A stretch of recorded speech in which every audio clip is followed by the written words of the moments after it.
Hey, Robert. How are you?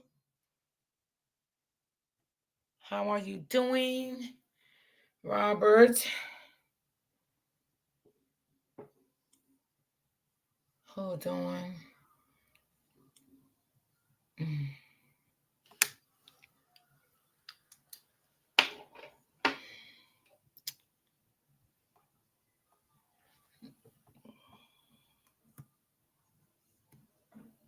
Oh, okay. Let me see something. Get this off.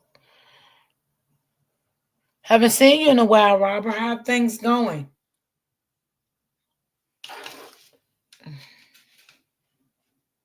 Hey, Brittany. My Wi-Fi acting up today. Can y'all hear me? I should have put this. Hold on, y'all. Let me get my thing for my lamp so I can see for my desk lamp. I can't really.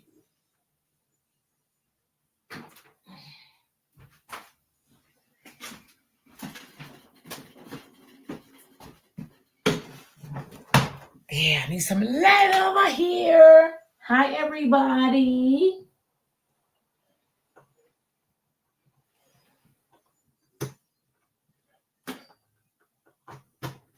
Okay.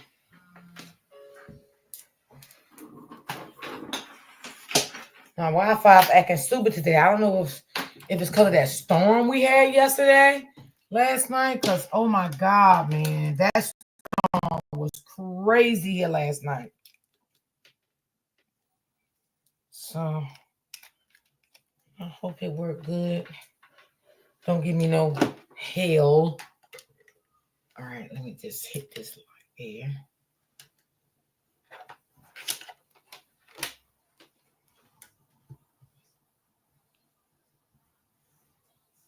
Hi to everyone coming in. Okay, I can see better now. I had to plug up my desk light. So let me just get over here in my other.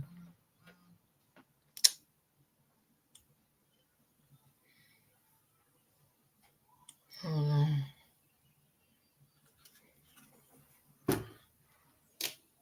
Hi, Rebecca. Hi, Brittany. Hi, Two Cents. Hi, Robert. Can everybody hear me?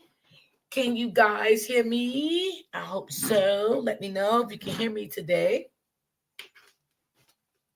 I appreciate y'all, the ones that come in. Thank you, thank you, thank you. Let me see. Let me just leave it here for a minute. Hey, Auntie Cherry. How's everyone doing today? Happy Thursday. Tomorrow's Friday, guys.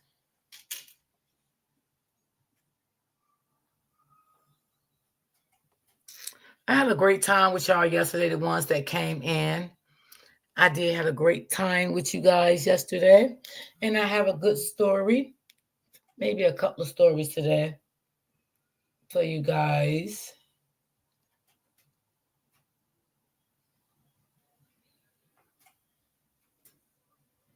Yeah.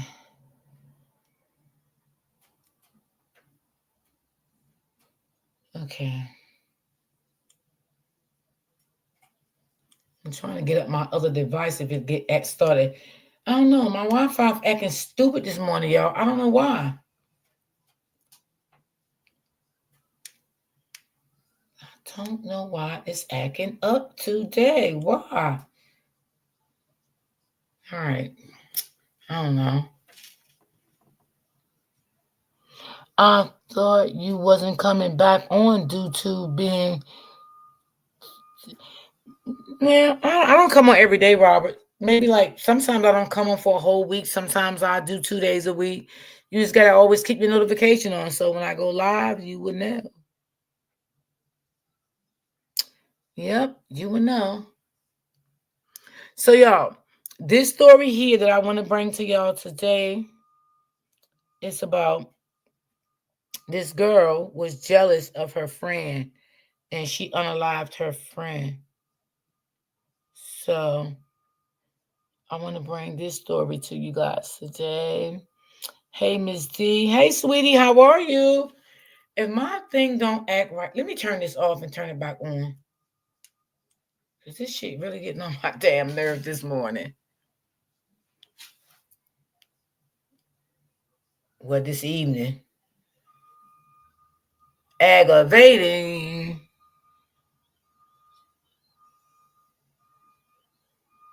You okay, Robert? Yeah, I just discontinue myself sometimes, Then I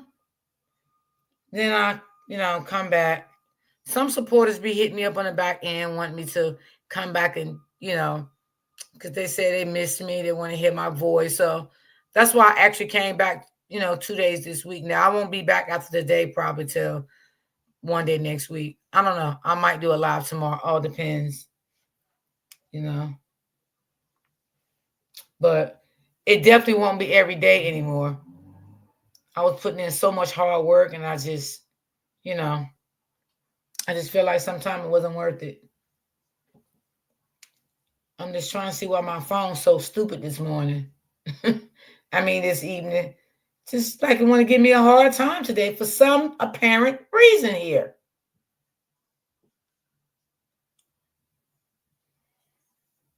All right, let me see.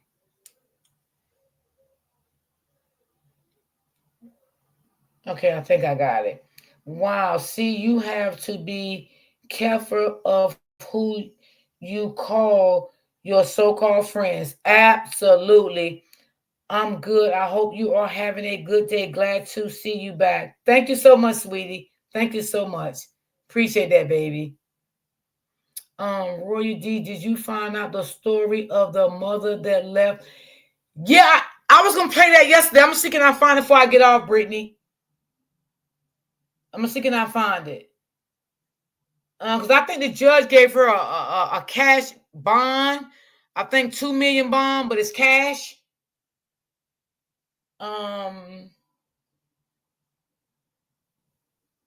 Hey, Miss Sexy Ray. Yeah, so let's get into this story. And I'm gonna try to look for that story too. Yes, thank you, Brittany. Thank you for reminding me. And I did go look at that story yesterday. I did. When I got off yesterday, I looked up the update because I seen the judge talking to her, reading her charges, giving her bail, and all this stuff. I did see that.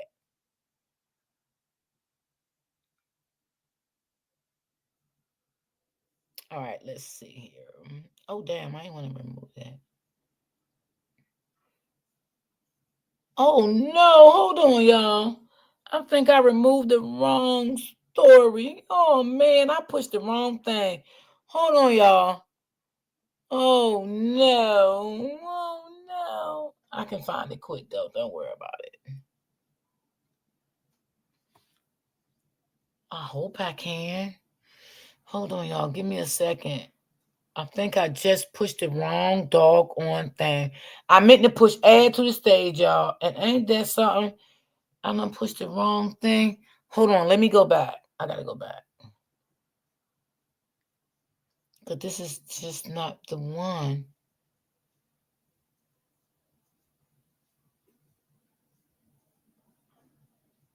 Oh no, this is not the one.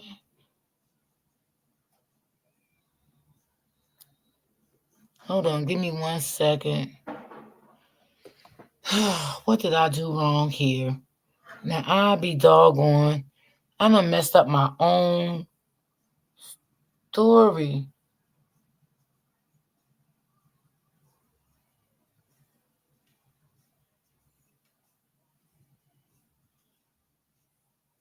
Dang, I hit the wrong button and knocked my story out, y'all.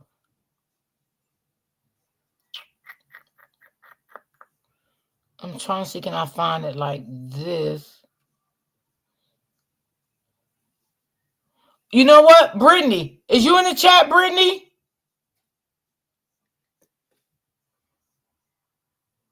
Brittany, if you in the chat, put a 1 in the chat. Because I think I do. Hold on. I think this is the story of the mother with the update for the child. I don't know if I lose it. I may not be able to find it. But goddamn, I just lost my other story. Wait a minute, y'all. tag on it.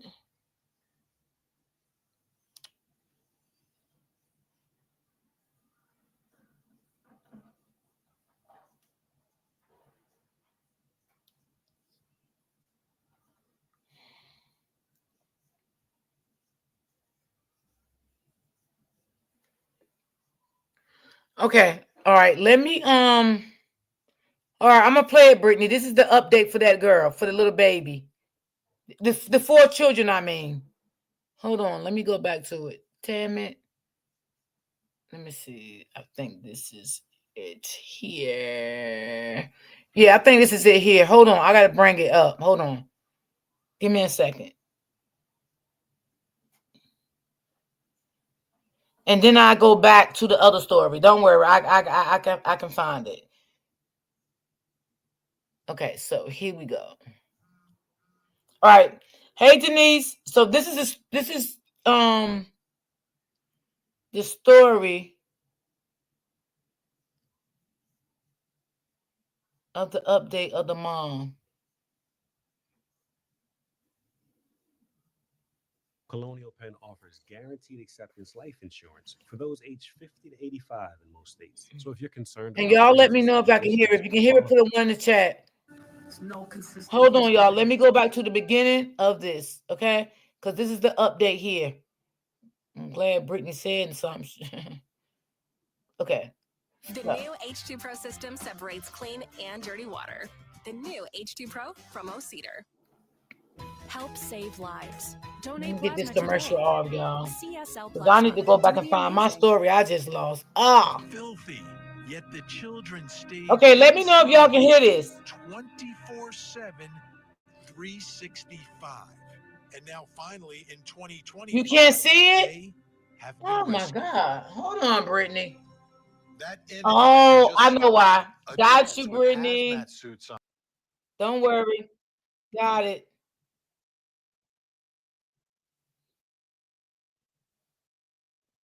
Got it, Brittany. Got it. Got it.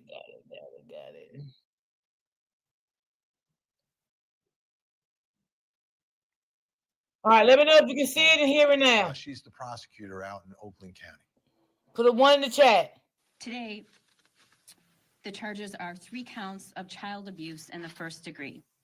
This is the most serious charge for child abuse, and if convicted, Ms. Bryant could face a sentence of up to life in prison. In the swear Thank you, to Denise. this Thank you, morning, Brittany. on the record, it was stated that in 2019, suspect Kelly Bryant was living at the home, which I'm not disclosing the address at this time, in Pontiac, Michigan, with Shit, her 4 everybody know the children. address. At some point between 20 and 2021, the suspect moved out of her home, leaving 3 of her children abandoned in that location, while 1 of her children went to live with their father. On February 14th, 2025, police were called to the home by the landlord. Police learned that the landlord was concerned for the welfare of Ms. Bryant, who had not paid rent on the property since October of 2024.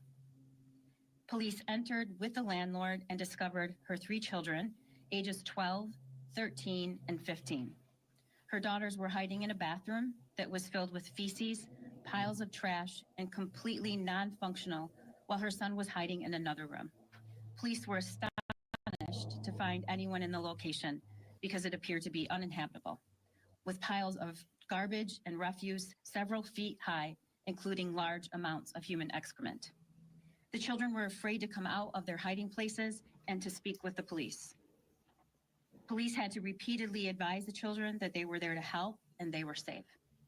The children's bodies and clothing were covered in feces, and the girls had difficulty physically walking outside of the residence. In addition to the physical difficulty, they appeared to be and were immediately overstimulated upon leaving the residence. All 3 children were transported via ambulance to the hospital and showed signs of severe neglect. At the hospital, the children struggled with completing basic hygiene tasks like flushing a toilet and brushing their teeth because they had not done it in years. The children were forensically interviewed and described having virtually no physical contact with their mother, suspect Bryant, or the outside world in several years.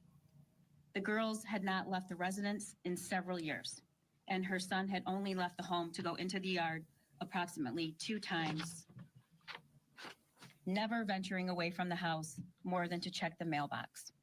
During his interview, her son stated that he would text their mother when their food supply was running low and she would have food delivered to the residents. The children shared that during the years they were concealed in the home, their suspect Bryant failed to provide toilet paper, soap, or shampoo. The defendant instructed the kids that they were not to answer the door or leave the house. All 3 children expressed fear about what their mother's response would be if they left the home. Defendant concealed the children from family and friends and lied about who was caring for the kids and their whereabouts. The defendant took the active steps of lying and concealing to make sure the children went undiscovered, and she took these actions knowing that her children would suffer serious physical and emotional harm as a result. Those are the statements made in the swear-to this morning. And again, these are allegations. Hold on, y'all. And y'all, this crazy part of this house, right? I'm going to tell y'all after this. You know, I've covered. Well, wait. Y'all, the crazy part of this, the landlord of this house, right, was no good. Okay? So, they're saying now, the landlord and the city failed those children, right? I don't think the city failed those children. My thing is, they were saying that the house that the landlord was renting to this mother, this house was never on paperwork at the city hall in Detroit. So when they went down there to look for the paperwork on this home, nothing came up. The landlord never registered this house with the city of Detroit. So they're saying if this house was registered with the city of Detroit, those kids would have been found quicker than almost 5 years, because they said every 2 years the city comes out in Michigan and they do an inspection for the apartments. So that's why those kids they saying the kids could have been found early on, and that is a good possibility. When the landlord moved out of this house, he didn't do his due diligence by going down there and saying he turned this house over for a rental property. He kept it down as though he was still living there as a landlord. So that's why when y'all see that yellow tape in the window, no one else can live in this house right now. That was the update on that too. I forgot to tell y'all. That was the update on there. That landlord never did what he needed to do. He had the city thinking that he was the city knew he was the landlord of the property, right? But the city thought he was still living there. When you move out of your house as a landlord, you have to go to the city, turn that house over for and put in paperwork saying that now you are renting your house out for tenants. But he did not do that. So the city saying these kids could have been saved early on, if y'all understand what I mean. So I feel like that was sad too. Also, they probably going to charge him as well, right? Because he lied. He lied, and they found out the whole truth. So that's why when y'all see that yellow sign sticker on the window, that property cannot be rented out right now because they are investigating the landlord.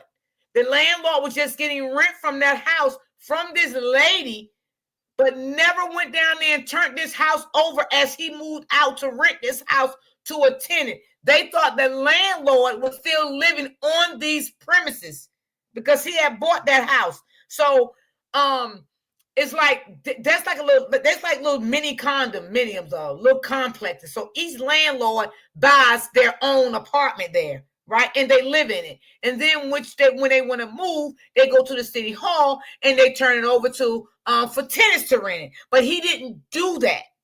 He still had it down as though he was living in this property, and he know he wasn't. So when the lady stopped paying him rent, which was in 2024 of October up until February of this year, that's when he called for the police to go there and do a wellness check, not knowing he was going to get his own ass hooked up in some shit too.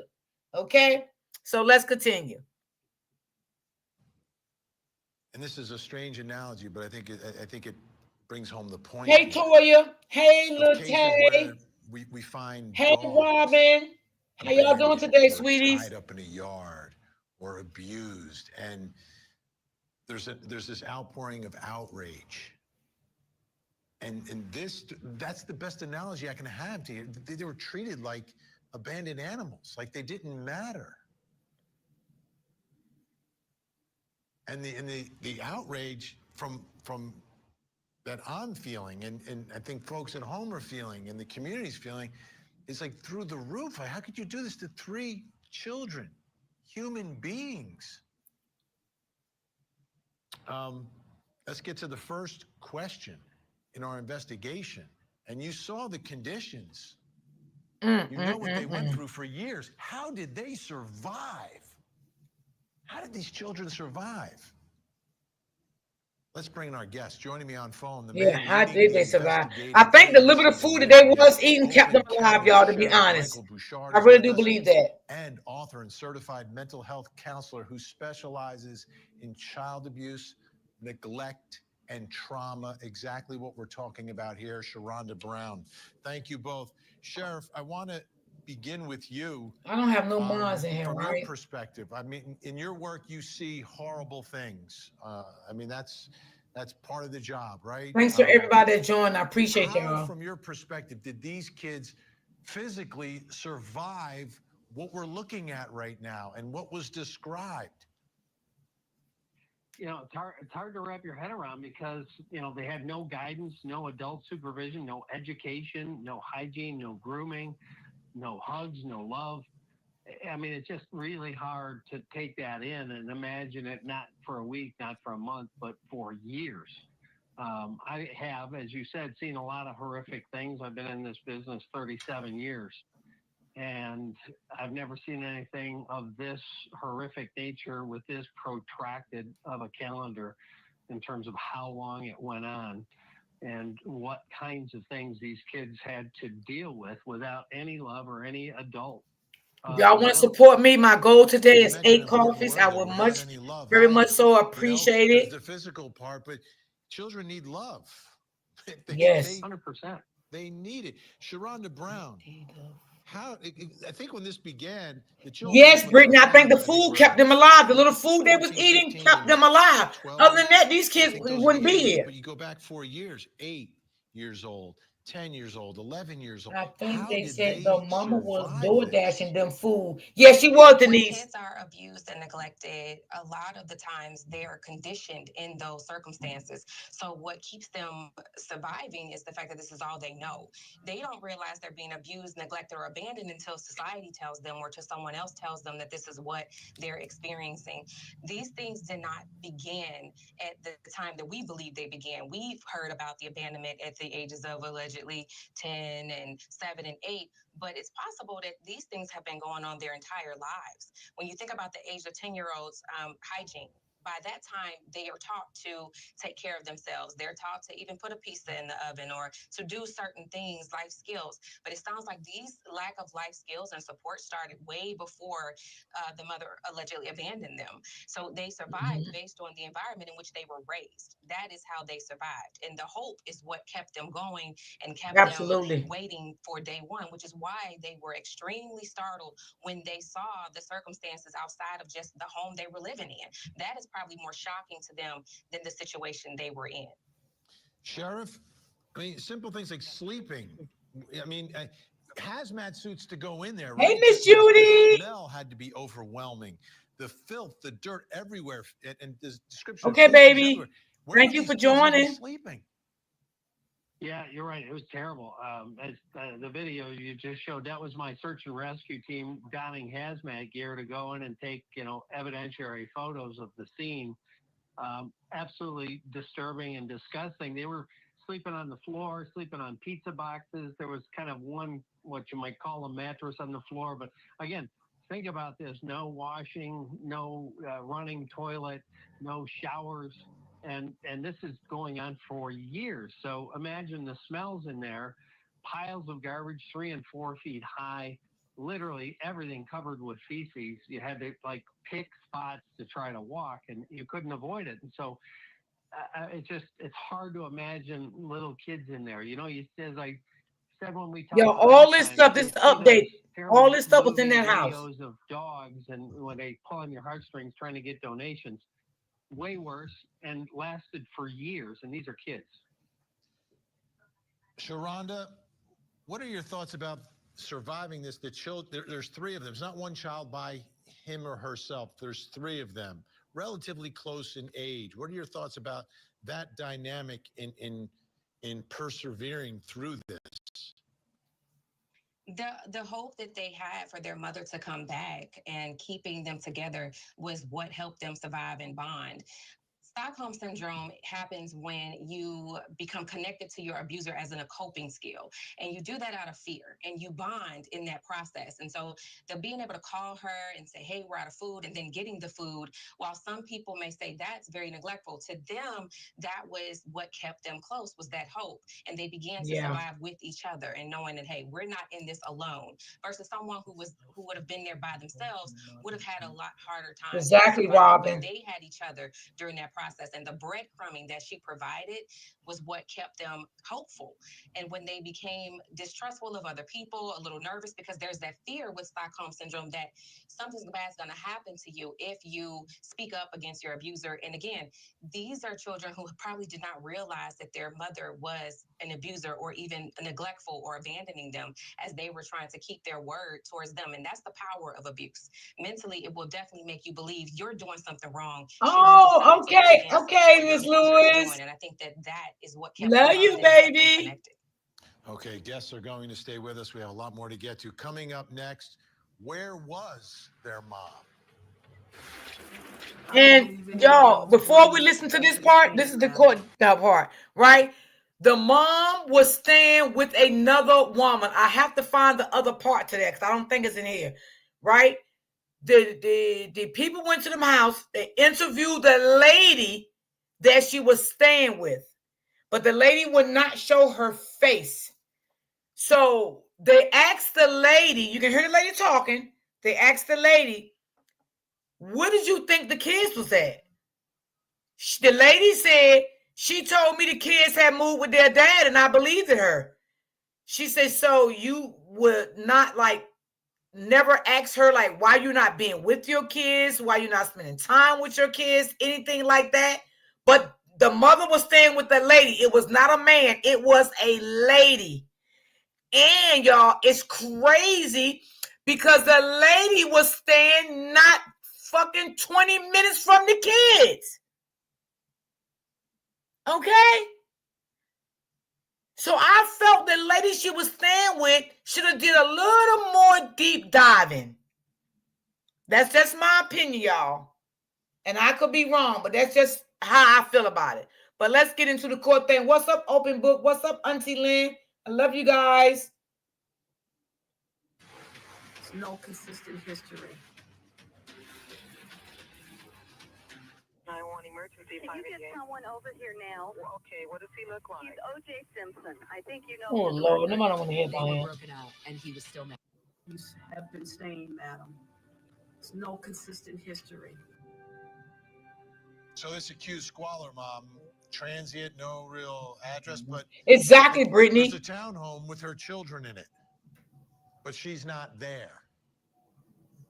Brings us to the next question in our investigation. Where was their mom? We know where the kids were. They didn't leave that house. They did not leave that house, but where was their mom? Still with me in Michigan, Oakland County Sheriff Michael Bouchard, and joining me, Michigan prosecutor, you recognize him, prosecuted the Shonda Vander Ark child abuse case, and that we covered right here on Court TV, involving another mother that became public enemy #1 for everyone that was watching that case. Matt Roberts is with us. Thank you both so much. I want to play this first. This is Sarah Michael from the Scripps News Group, who did a little investigating about where mom was. Here's what she found out. So many have been wondering where Bryant herself lived while her children sat in isolation. Court documents show 2 addresses. At one of them, I talked to a woman who confirmed. Look, this is the house right here, y'all. This is the house. What was in this video? The house is about 6 minutes away from where Bryant's children were. The woman behind the door telling me that Bryant always told them the kids were with their dad, and Bryant actually played with other people's kids. Wow. Sheriff, is it So true? you mean to tell me that didn't draw a red flag? You was living so close to this woman? This squalor where these 3 kids are suffering and living in their own feces? Our detectives found her at a different residence in Pontiac. That's where we arrested her. And do we have any idea of the type of life she was living? Was it clear? I mean, was she in squalor? I know indications. I doubt it. Not in squalor that we've seen. It was, I don't know. All I can characterize it as she left the kids in a situation no one would leave a pet in, and then went on with her life. Matt Roberts, looking at this mother, what is your initial reaction? I'm really interested to know what you think about the way this mother acted and what she did and how these children were treated. Well, good evening, Vinny. It's good to be here. It's just unconscionable. It really just from all the child abuse cases I've seen, and even you mentioned the Vanda Art case, in some respects, this is almost just worse. I mean, the abandonment here, and I think it's the extended period of time that's really what's most shocking here. And for these kids to be in that situation for as long as they were, I just don't understand how one human, I shouldn't be surprised after the number of years that I've been doing it. And I know Sheriff Bouchard doing great work over there in Oakland County, sees some cases like this too. It shouldn't surprise us, but along comes a case like this, and it does. Now, what do you make of the fact that she's living close by, that she's playing with other people's children, yet her children not allowed to leave, not even allowed to go outside, afraid to go outside? Michael, it took me a minute to size you up. Anarchist. This is sad. Okay. Not a conservative. No. Troublemaker. Yeah. Well, it seems that suggests some level of she's trying to still control the situation and try to keep an eye on the situation. That there has to be some, obviously there's an awareness that she needs to, provide some minimal level of support, whatever she felt that needed to be. But I suspect it's motivated in part by selfishness on her part, that she really just does not want to get found out. She had to take some steps to make sure that other people weren't asking the questions. I don't know how you could pull that off for as long as she did, but she was able to. So I suspect it's more for that keeping an eye on type of the situation, and she would see if something was happening, and if somebody tried to provide some care for the kids would be my guess. And Sheriff, looking at the way this all went down, she's 6 minutes away. We know the children were getting food. I mean, I saw all those pizza boxes coming out, and it was mom that was coordinating all of this. Was she? How much communication, if any, was there between her and the children? Very little. The communication was between the oldest, the boy. They were all afraid to do anything, to leave, to go out. The young boy, who was the oldest in the situation, went out twice, once to check the mail, and once because he wanted to see what the grass felt like, which is heartbreaking. So everybody else was, the girls were afraid to do anything, to go out, to communicate with anybody else. So they had no human adult contact, let alone loving contact. No, Robert, she didn't work. Matt, what's up, Patricia OG? Miraculously, these children survived, and to me, it's Shit, you would think she worked all that. How they were able to persevere through all of this. But as a prosecutor looks at a case like this, and you're trying to understand it, like try to wrap your head around it, and you're evaluating the case, is there anything from the other side that could change your mind about what happened here? And have some level of, okay, there is some level of explanation, mitigation where, there's something else going on here? Well, certainly as a prosecutor, you never want to get too complacent and believe that you always know all the facts and circumstances. So you do have to be careful, but it's difficult to fathom what possible explanation could You know what, explain Brittany? That's a good the question. length of time. If nothing I mean, else, Robin, the that's a good nature of it question. is shocking in and of itself. But Hey, just Auntie as much as Strokes. anything, it's the length of time that this was going on, that there just is no explanation, I think, that could be reasonable. But again, you can't be foreclosed to the possibility that something will be presented.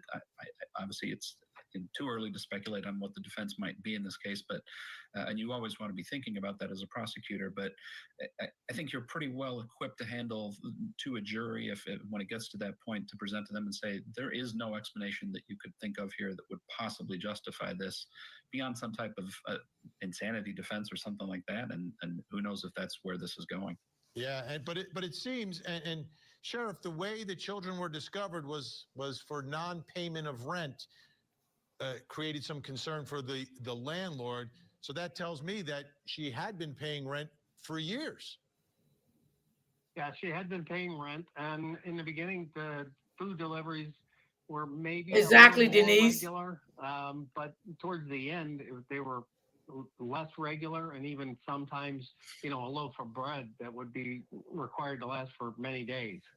So, that. I don't know was how they could have ate in going that filthy on, house. That house was while filthy. the different other things, as you mentioned. But you know they kids, lack so. of rent payments stopped somewhere in October, and the landlord hadn't had contact with the tenant, which was the woman, according, to the documents and in his mind. So he actually contacted us to do a welfare check for the woman that he thought something might be wrong. She hasn't, been in contact, and she hasn't been paying her rent. And so we went to the home thinking we were checking the welfare of a young lady, the mom, and in fact found this horrific situation had been going on for years with her full knowledge and participation. Sheriff Michael Bouchard, we appreciate your time. I know you're busy keeping folks safe out in Oakland County, and we appreciate your time. Matt is going to stay with us. Up next, how did this go on for so many years?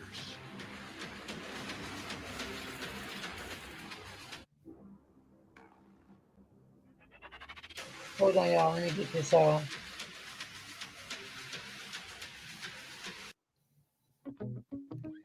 And you know what, y'all, watch this commercial? Robin just brought up a good question. Create a right? Robin asked, did the mom work? So I'm thinking, maybe she could have been working, right? And she kept the rent going.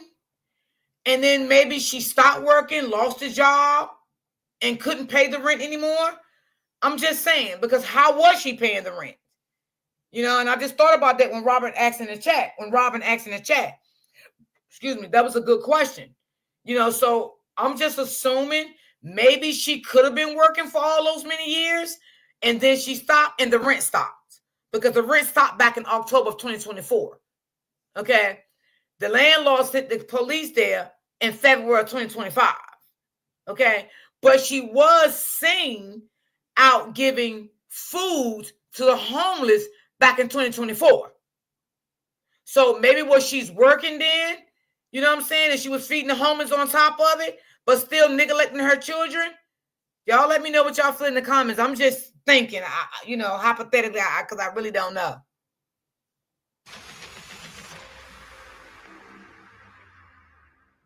I'm Vinny Politan. We continue our investigation of 3 children living in a house of squalor by themselves. Did an amazing job. Even they had It's outrageous.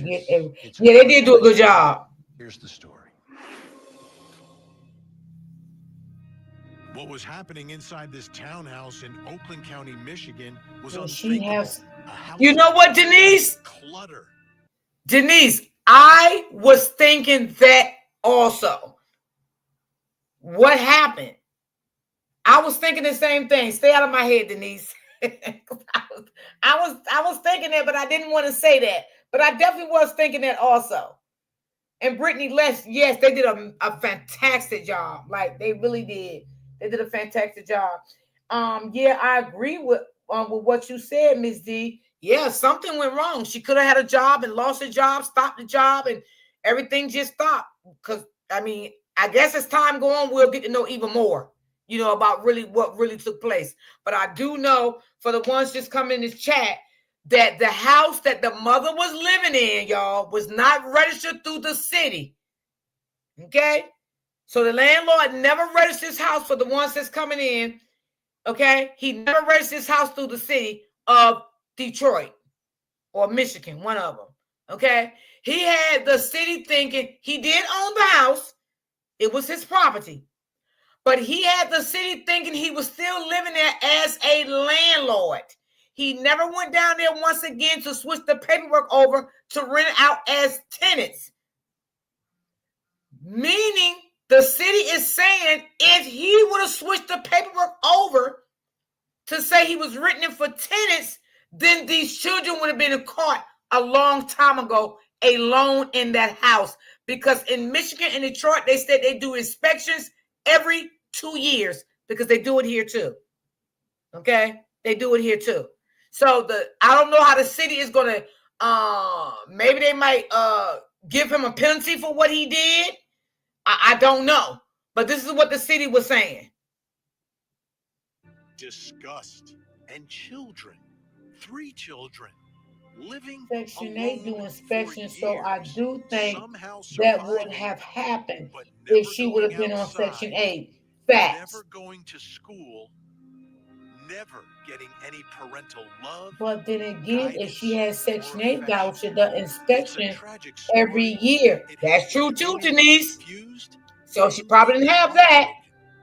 and now the public and prosecutors have a lot of questions. And they would have came out and they would have solved the conditions. Were abandoned. That's facts. So there's a lot of parts to a child's life growing up, right? There's home, there's your parents, there's friends, there's school. But as you heard, they weren't going to school. I want you to take a listen to the sheriff. We just had him on, but he spoke previously about these children not going to school. Trash was piled, in some places 3 and 4 foot high. Everything was covered with feces and trash. The toilet had become non-functional, and the bathtub was filled with feces. That's the kind of situation these poor kids had been living in for years, not just hours or days, for years. And so when you have the complete lack of hygiene, a complete breakdown of basic living conditions that they were subjected to, and to get a little deeper into that, detectives have narrowed down the initial abandonment they believe to be somewhere in the spring to summer of 2020. Okay, with the school thing, Denise, what happened was when the pandemic came in, right? Everybody was out of school. Everybody was doing their work through Mojo, Hojo, whatever they called it. I ain't got no kids. Y'all don't laugh at me. Right? So what the mother did, the mother went into the school system and she took the kids out of the school system that they were supposed to be in throughout the pandemic. Because y'all remember, this started with these kids when the pandemic started. This is when this started to happen, when the pandemic happened. So what she did to be smart, she took the kids out of school, right? And she never enrolled them back in the school. So the school lost all contact, right? So the kids wasn't on Mojo doing no work because, the kids had to sign in and, to do work with the teachers like you was in class, right? You was doing it on the computer, right? So those kids didn't do that because the kids was never signed in out of a school. She took the kids out of school and told the school she was moving and she was going to enroll the kids in another school. She never moved and she never enrolled the kids in a new school. So that's how the kids fell through the crack of the school. 20. Obviously, COVID played a little part in the disconnect potentially with schools and school communication. COVID played a disconnect in it. She knew exactly what she was doing, y'all. She was a low down, no good, dirty slum bag mama. I summed it all up at one time. The mother dropped off some trash bags, gloves, and Febreze, and that was about the last thing related to hygiene. 2020, in the height of COVID. Okay. Towards the end, the children apparently were getting a loaf of bread dropped off that was intended to last 3 to 4 days. 2020. Hey. They were just rescued. Hey. 2020. Brings us to the next question in our investigation. How did this go on for so many years? Year after year after year. No bath, no clean clothes. I know. Oh my God. Oh my God. I know them kids had a body odor on them. Jesus. God, take the wheel. Roberts is with us as well. Thank you both. Lord have mercy, Jesus. I couldn't imagine doing no kid like that. You're investigating the story, this case. You're in the neighborhood. How did this go on for so long with no one noticing? Yeah. Vinny, that's the question that everyone continues to ask. So we know this. You just heard the Sheriff Bouchard say that the kids were allegedly abandoned sometime in 2020. Now, originally, I learned that there were actually 4 children inside of that house. And allegedly, the mom was living in the house with the children, I found out through court documents, until around 2020. And y'all, that's another thing I'm confused about, right? Now, this is the 3rd time I'm hearing this, right? This lady just said the same thing, that it was 4 kids in the house, right? But when they got there, they only seen 3. So did anybody know where the other child is at? Have anybody heard where the other child was at? Have anybody ever heard of this? Because this is the 3rd news reporter that I heard say this, that it was 4 kids living in that house and 1 child was not living there anymore and it was only 3. So do anybody know where the other child is at? If you do, please help me out. When she left, she took one of the children with her. That child. The other child was with his dad. Oh, okay, Auntie. Thank you, baby. The other 3 children allegedly stayed in the house completely. Because I kept hearing that. As you heard, about 5 years. Now, a lot of people have been asking, where was their father? Well, I actually went to court and I found out through documents that around 2022, the mother filed a PPO against the father of those 3 children, and he went to prison until about 2022.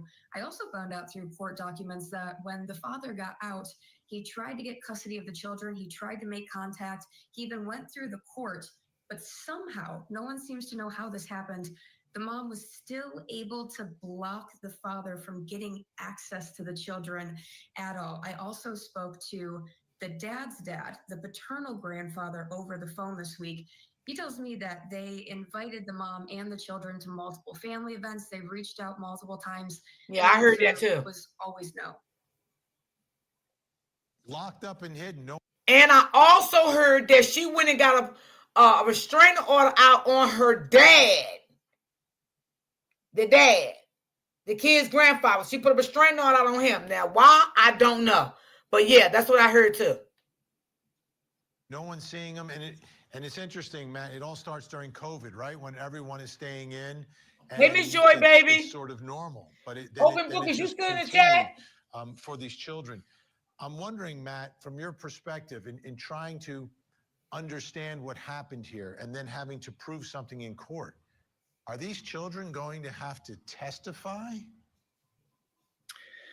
It seems unlikely. I think sort of. Can you drop my coffee link if anybody want to support my channel? Put a coffee today.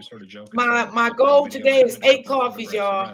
it won't come to that. Appreciate it. McDonald's got a fantastic staff over there in Oakland County, and I'm sure they're going to nice to see you too, Miss Joy. Forward here, but I think they will do everything they can, recognizing the horrors that these kids have been through, to make sure that they're not then traumatized by, frankly, even seeing their mom might be traumatic after all this time and the circumstances coming up here. So I'm sure they will do everything they can not to. I think most of this kind of speaks for itself, so I think it can probably be done without it, and I'm sure. Yes, I think he should have kept trying to get the kids, Brittany. Yes. Prepare this case to go to court. And I think he should have took the police there too. That would not be good. That would not be a good situation for them to even be in the room, I think, with their mother at that point. Sarah, I know that you spoke with a neighbor who was telling you that the kids were actually yelling out of the window to the neighbor. I want to play a little piece of that. Yeah, y'all. It's a man that's going to come live, y'all, and he's going to talk about the little boy. Now, he said he never, ever, would expect the kids was living in that condition, right? Because he said that the kids will speak to him. High fees and when the kids would see him, the kids would say hi. He said he would say hi back. Was it just? But he said he would never expect the kids was living in this type of condition. And he said the kids didn't seem that they was in distress. But the kids was in distress, and we know that. But can we say the kids could have been afraid to tell this man what was really going on? Because what their mother had already embedded in their head, and they was afraid of their mom. So let's listen to what the guy got to say. Just that one time? Maybe 2 or 3 times. They say, hey, nice car. But, and I might wave back at them, but that's it. There's no way that I could have known that they were in a terrible situation. So, Sarah, these are townhouses. They're connected. And there were, I guess, no complaints about smells or garbage or anything else going on. Yes, Brittany, I believe that. It's been really shocking and difficult for people to wrap their head around. Initially, when we heard about the story, we were asking that same question. How is it possible? We're talking about 5 years. We're also talking about 4 to 5 feet tall piles of trash, mold, and feces. How is it possible that no one living around there smelled that? I can tell you, I have been out to the condo unit myself at this point. I went out there before investigators. Oh, I was right. It's a opened up the condo. windows and the doors. You truly could not smell anything. Wow. Now, they did go out there. They had on hazmat suits to clean it out. And Vidi, as soon as they opened up the door and windows in those hazmat suits, the smell that came out of there, I have never in my life smelled anything like that. It was repugnant. It smelled like exactly what I described the scene to be. But before that, I can say from experience, you truly could not smell anything. That's amazing. And one of the other things that the mother allegedly instructed the kids, don't answer the door. Because if someone knocked on the door, whether it's, a delivery or someone accidentally knocking the door, you open the door, you're going to see it, you're going to smell it, and something's going to happen. Did they have roaches? I don't know. Shit, living in a house like that. For custody. Ooh, Lord. Rebuked. Is there anyone else in this that would have any legal responsibility for what happened to those children? Well, likely no, not in terms of legal responsibility here. There's, unfortunately no duty to act on behalf of a child for the most part, unless you are the actual caregiver for that child. But certainly from a moral standpoint, any relative here who just for 4 years or for the 3.5, 4 years, however long it was, decided to do nothing about this and just be satisfied with whatever answers the mother was giving, those people have some questions to answer. But legal responsibility, no, the law really speaks only to a person who is the child's caregiver or parent or guardian, and that appears to be mom. And unfortunately, a parent can take some action to prohibit the access of the other parent under the right circumstances. It's okay, Brittany. And certainly it does appear that this mom was able Glad to to see you, babes. The other part of this hour we were talking about it was the school, and somehow I guess someone lost track of the kids. Like whether mom I think mom actually was telling the school that they had moved or something to that effect. But that was another potential way for someone to realize things aren't right. Right. But no one from the school caught on to this. Yeah, they're actually talking about changing the legislation in Michigan in light of this, saying that this was a massive error on the Michigan education system, saying that they want to change it so when you take a child out of school, you're not allowed to do so until you've provided proof that you've enrolled them in a different school. Right, because that's how they do here. They do the same thing here. When you take a child to school, they have to know and make sure that child's in that school. Abandoned and missing for so long. And Matt, you know, a lot of these types of cases that I've covered here at Court TV, including the Vander. Hey, Stephanie. There's always talk about family services. How are you? There was a case open, but here I don't think there was even a case open. Nobody knew. Mom had custody, and no one's complaining because the kids are literally prisoners in their own home. Yeah, it is kind of like what we saw in the Vander Ark case. Obviously, in terms of time, a lot shorter there. Protective Services is a great organization. They do great work in the state of Michigan, but they are still a reactive agency for the most part. They rely on people to provide them with information, and unless somebody has given them some information, that they just don't have an opportunity to do that. The sad part is that all sources of reporting information for these types of abuse cases are kept confidential. So somebody could have spoken up here, and I get the mentality that you don't want to get involved and you don't want to say things and you don't want to go to court. It doesn't even have to come to that. You can report all of this anonymously in the state of Michigan. And please, if you suspect that something like this is going on in your community or to a child in your neighborhood or something of that nature, please report it to Protective Services so that they can find out about it. Absolutely. Matt Roberts, is so great to catch up with you. Thank you so much. Sarah is going to stay with us when we come back. How do the kids recover? Was they warm in the house? Did they have heat? Get them safe. And We know they ain't had no blankets because look at the house. It was filthy. Grieving widow or mastermind. Like, this is just, oh my God, I cannot believe it. Plotting to kill her husband. Famed celebrity hairstylist. Wow. Prosecutors say she and her lover killed Fabio to collect a big life insurance policy. The defense may say she's. Jersey's expensive. And All right, let me get this commercial off, y'all. Your taxes and solve this problem. Delicious Indian flavors are now just Come a on. grab away, with over 20 dishes to choose from. You wouldn't do this to an animal, let alone your child. So, you know, just to hear that he came out to touch the grass, it's just crushing, soul crushing on so many levels. The resiliency of these three children to survive. Okay? That's survival. Which brings Oh, me okay, to the Stephanie. next question in our Good luck, investigation. sweetie. Good luck. Takes us one step further. And I love you, darling. How do the kids recover? Can they? Will they? How? Still with me, Scripps News Group's Sarah Michaels, and joining me, author and certified mental health counselor who specializes in child abuse, neglect, and trauma, Sharonda Brown. Sarah, what are we hearing about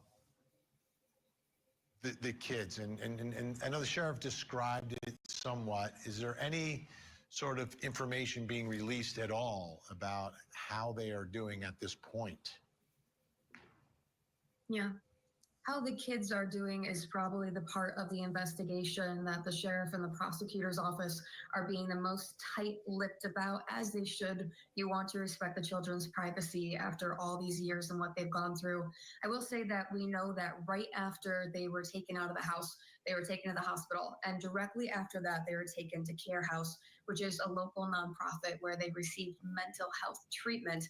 I spoke to one of the therapists that worked with them, and they told me that the kids, they couldn't directly talk about it, but they said that for a situation like this, the children are doing as well as one might assume that they could be doing, but the impact of this, obviously, that is going to last for years and years.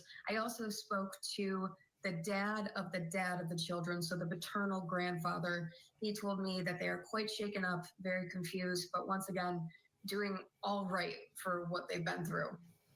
Confusion. I could imagine that confusion. Sharonda Brown, so they survived, okay? They survived these years, right? So now how do they get to that next level of recovery to have, I don't think their lives will ever be normal, but to get to a much better place, how do they get there? It's going to be a long road because we got Yeah. to get through the These kids gonna definitely overstimulation, suffer with the PTSD, confusion, as one stated, the fear. childhood They need to get trauma. acclimated Yeah. to the society that they now know is a new society. When we speak about not being able to walk because your toenails are too long, or we talk about poor hygiene, not being able to take care of yourself, or just the basic needs. So there has to be not just mental health treatment, but we're talking about behavioral health treatment. We're talking about, occupational therapy, learning how to just adjust, even in the society of being in a group home or even in foster care. So it's going to be a process, a long process. And I'm sure there's a lot of fear there. And there's this idea that they've abandoned their mom at this point because now they believe, oh, we've told on her. She told us not to leave the house.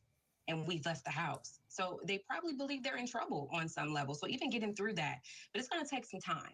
It's going to take a lot of trust, and it's going to take a new development or just a redirection of everything they once knew as safety, because now they don't know what to trust and what not to trust. Okay, so Sharonda, there's 3 of them, right? And I believe that sibling relationships are so important. You have a family, hopefully you have mom and dad together at some point. And then if everything goes as it should go, the parents will pass away before the children, and then you're left with your siblings. So looking ahead, I don't know. It might be a reason why they didn't give the father the children, because he was home. It could be. It could be due to his charges. It could be due to maybe he don't have the. He's not.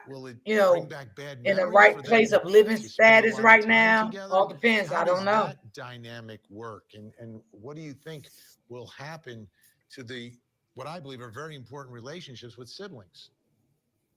They're definitely going to be close. They're going to be they definitely for be the rest close. of their lives. And I think to even separate them at this point will be almost as traumatic as taking them out of a home that they once saw as safety. And it may not be safety for us because we're saying, hey, this is not okay. But for them, that was where they bonded. So they're going to be close forever. They're going to connect to each other forever. It's almost like the level of codependency that has been created for their survival. Yeah, And absolutely. we know that if they were separated, they will probably experience a lot of physical sickness and illness. So I think that closeness is definitely something that's important and is needed for them at this point. I don't know what the relationship will be like with the sibling that was removed from the home, but I do know that these 3 will definitely find survival within each other.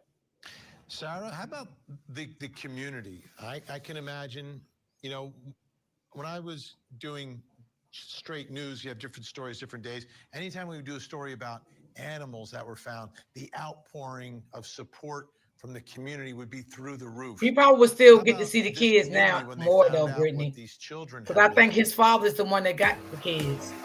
So he probably will still get to see the kids. He probably just wasn't stable. Patrick's Day next month. To get the children. It's not but I know that he's thankful that his kids is out of that situation. Because he probably was heartbroken. Just like you said, the outpouring from the community throughout Oakland County has been overwhelming. The Sheriff Michael Bouchard saying he has never seen so many donations so quickly. As soon as the story came out, people from the community started going to the sheriff's office, bringing clothes, stuffed animals, any kind of goods that they could, supplies, education supplies for the children, knowing that they missed out on so many years of school. In fact, they received so many donations that the sheriff asked people to start making monetary donations. I believe that they're in the process right now of using those donations to set up a trust for the children so that long-term they have the support that they'll need. But the support from the community, Vinny, has really been overwhelming, and that is one heartening thing that we've been able to see through this. It's amazing. Sharonda, looking way in the future now for these children, if they find someone and they want to start a family, will that be healing for them to have children themselves to be able to raise? It may be healing, it may be a disruption. I've seen Yeah. it go so many different ways. When you have a Giving it a lot of help. separation from your parent and you've had to figure out how to survive in a situation like abandonment, it can go one of two ways. You can have an avoidant dismissive attachment style, which means dismissing love and care, but knowing you really want it. Or you can have an avoidant fearful style, which means you can become clingy and overbearing and even controlling, and sometimes like your abuser because you have a fear of being left. So That's it right. can go many ways. To create a secure attachment, it's going to take a balance of them realizing that whatever they've experienced is not their fault and learning a new way of having healthy dynamics and being able to take care of themselves. Hey, Miss V. Sharonda Brown, Sarah Michaels, really appreciate great insight, great reporting, Sarah. Thank you so much. You know, when I cover horrific stories like this, I always try to look for that small piece of something positive to take away. Here, it's the resiliency of these children, that ability to survive unthinkable conditions. If you think about it, it's actually pretty remarkable. Now, I hope those children get the same huge heaping of love that they deserve so they don't just survive, but flourish. Absolutely. I'm Benny Politan. We'll keep digging for answers as the investigation continues. Okay, y'all, that was that. And you know what, y'all? She made a good point, right? Those kids is going to need a lot of counseling. You know why? Because we don't want those kids to actually get older and become adults, and then they become bitter, right? And they start treating people the way their mom treated them. Okay? Y'all know what I'm saying? Because they can be like, well, my mom didn't treat us good. Hold on, y'all. I'm looking for my other story. Okay, open book. Thank you, baby. I love you, sis.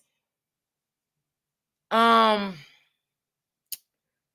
darn it, y'all. I'm trying to get back to my other story. Oh. You know, so we don't want that for the kids. Why did OJ win trailer starts now. Today, because that can happen. That can happen. You know, and we don't want that to happen to those kids. We want those kids to grow up to love, get the help that they need so they can be successful out here in society. We don't want them to grow up and, you know, be afraid, be evil, be nasty, you know, because the way their mom treated them. And some kids are like that. Some kids do grow up, you know, because of the love that they didn't get. And they started treating people mean and evil, you know, and then they have children and they treat their children the same way. So I would say, I hope these kids definitely get the help that they need so they can be successful. Okay, y'all, I'm just looking for my next story here. Okay, let me see. Yeah. Yeah, I want those kids to be successful. You know, they've been through a lot. But these kids, I'm telling you, they definitely gonna be codependents. That's a fact. She ain't lie about that. She definitely didn't lie about that. They definitely gonna be codependents. They're gonna always look out for each other, no matter what the situation is. They're gonna be glued to each other because they was glued to each other in that house. That's all they knew was each other, you know? So they got a long way to go. I'm just going to be honest. They have a long way to go. And I think the news people knows that. They know that. These kids have a long way to go. Sad situation. Sad. So let me see here. Oh boy, some of these stories just be so sad. Okay, y'all, I'm coming up with this is the first story I want to share, but remember I lost it, okay? But I think I got it back. So let me bring it up. Let me see here. Okay, this story here, y'all, this girlfriend portrayed her. That's why I tell y'all, you gotta be careful with the friend shit. Okay? Hold on, y'all. Let me just get back to it. Okay. Thank you, Brittany. Yes, y'all, my goal is 6 coffees. If y'all want to get me a coffee, you are more than welcome. So let's get on with the next story. Put a 1 in the chat if y'all can hear the next story.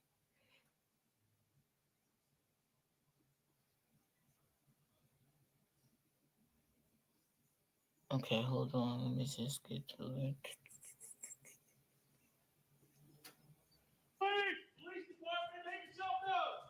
An Ohio teenager is sentenced in the death of another teenager, a young mother who was found dead in her own apartment. We have a bullet hole in the bathroom window. There's a person in the bed that's not responding. There have been some recent developments in this case, but it Let me know if y'all can hear it.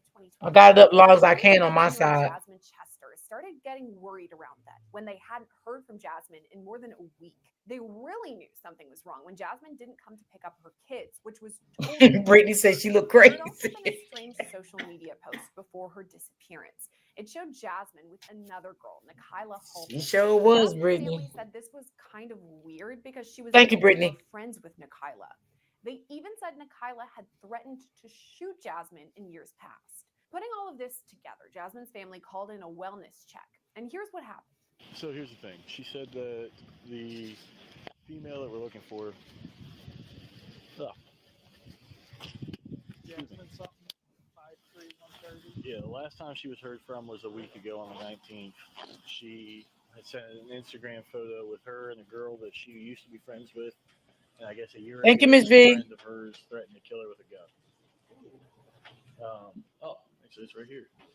So thank you, Miss D. She said to look around. Appreciate you. Said that she might be dead inside because the rumor is that she got shot and killed in here. Almost right away, the 2 officers on the scene start to look around and in the windows of Jasmine's apartment.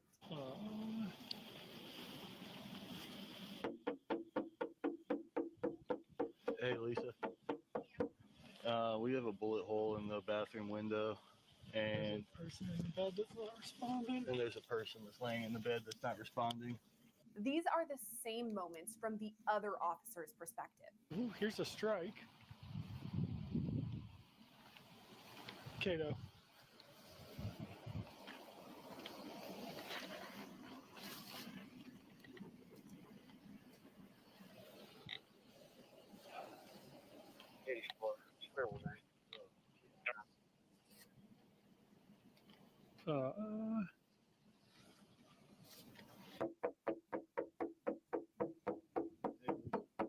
Hi, Miss Josephine. We have a bullet hole in the bathroom window. There's a person in the bed that's not responding. 104. Is there somebody who can respond to this location with a breach kit?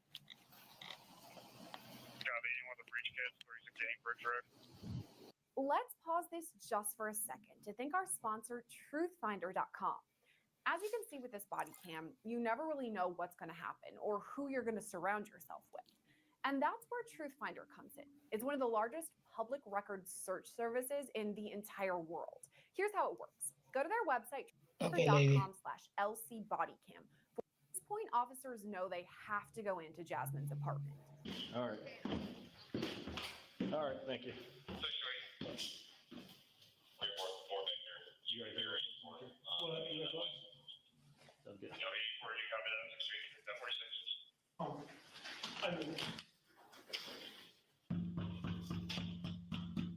It's not exigent, right? No.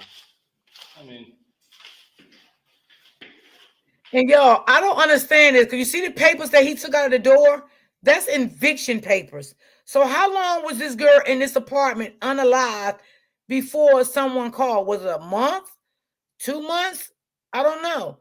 But the property manager put those papers on her door because they are eviction papers. So maybe she could have missed a month. I don't know what. I don't know. Was she behind in rent before this happened? Because that's maybe what I'm assuming. and they just served her. But I mean, you put the papers there, and then you can see when the cops came, right? They looked right through the window and seen it was a person laying in the bed, not moving. So why couldn't the Proppington manager see this in the daylight? I'm just saying.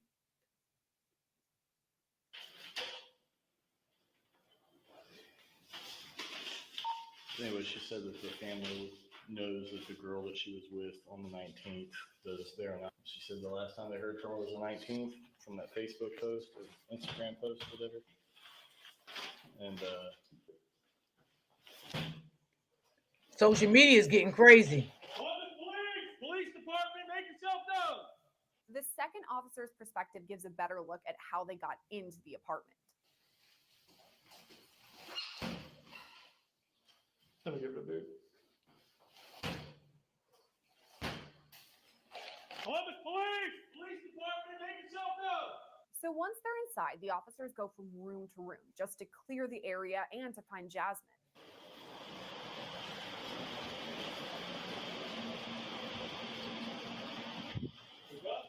You got the kitchen on the wall. All right. Clear? All right. Good. I got your left. Yeah, she's 1018. They blurred that part out, y'all, because I think that's her. Yeah. They blurred some parts out.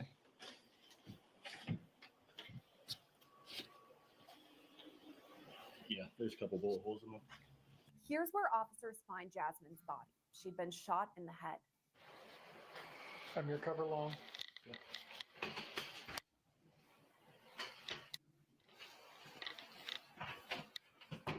Right,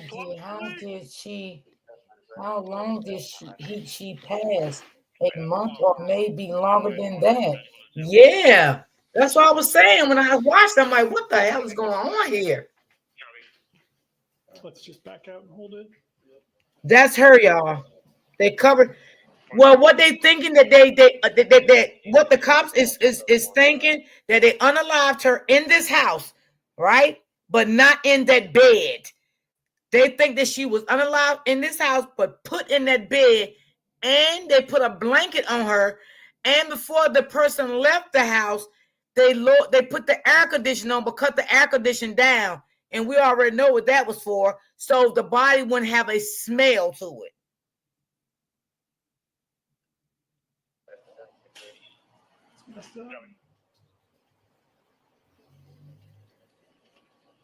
Do you have any kind of I've seen casings and bullet holes. Looks like right there in the tile and glass. Let's get out. That cop scared. Let's get out of here. Shit. He said, let's get out. Yeah. Yeah. From here, the police presence really starts to grow. As the two original officers who first arrived are leaving the apartment, other officers are already on the scene.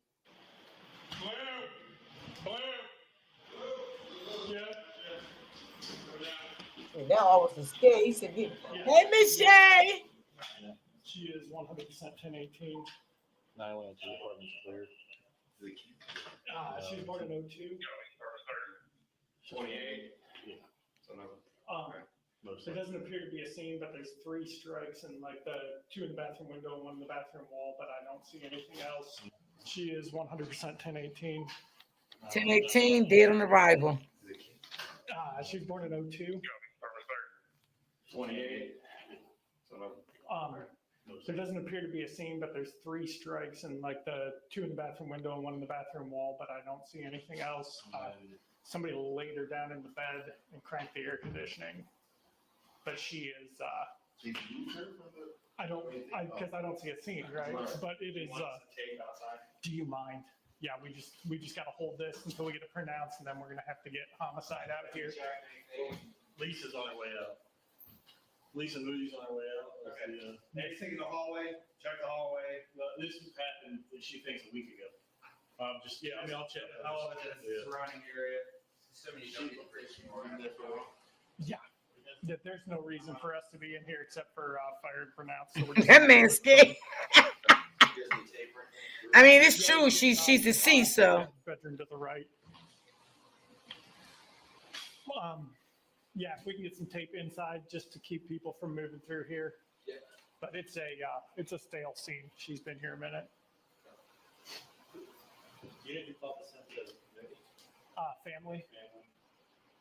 So I called Wendy before I came out here and took a run. She said that a week ago, the victim was on Instagram and sent a picture of her inside of her apartment with a girl that she's no longer friends with. I told you these social media streets can get real violent, like for real. A lot of stuff going on now have a lot to do with these social media. There's nothing in here for us. I'm just gonna hold it until the detective gets out here and decides. Absolutely. Jealousy is real. Be careful of how you surround yourself. Yep. Never showed up and it's not like her. And so they've been calling 34C, 34C. Yeah. People are not here to check. Yeah. No, I'm on live.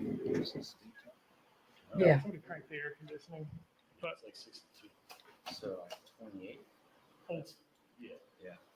Or a 3-bullet 47. You're right about that, Brittany. I definitely agree.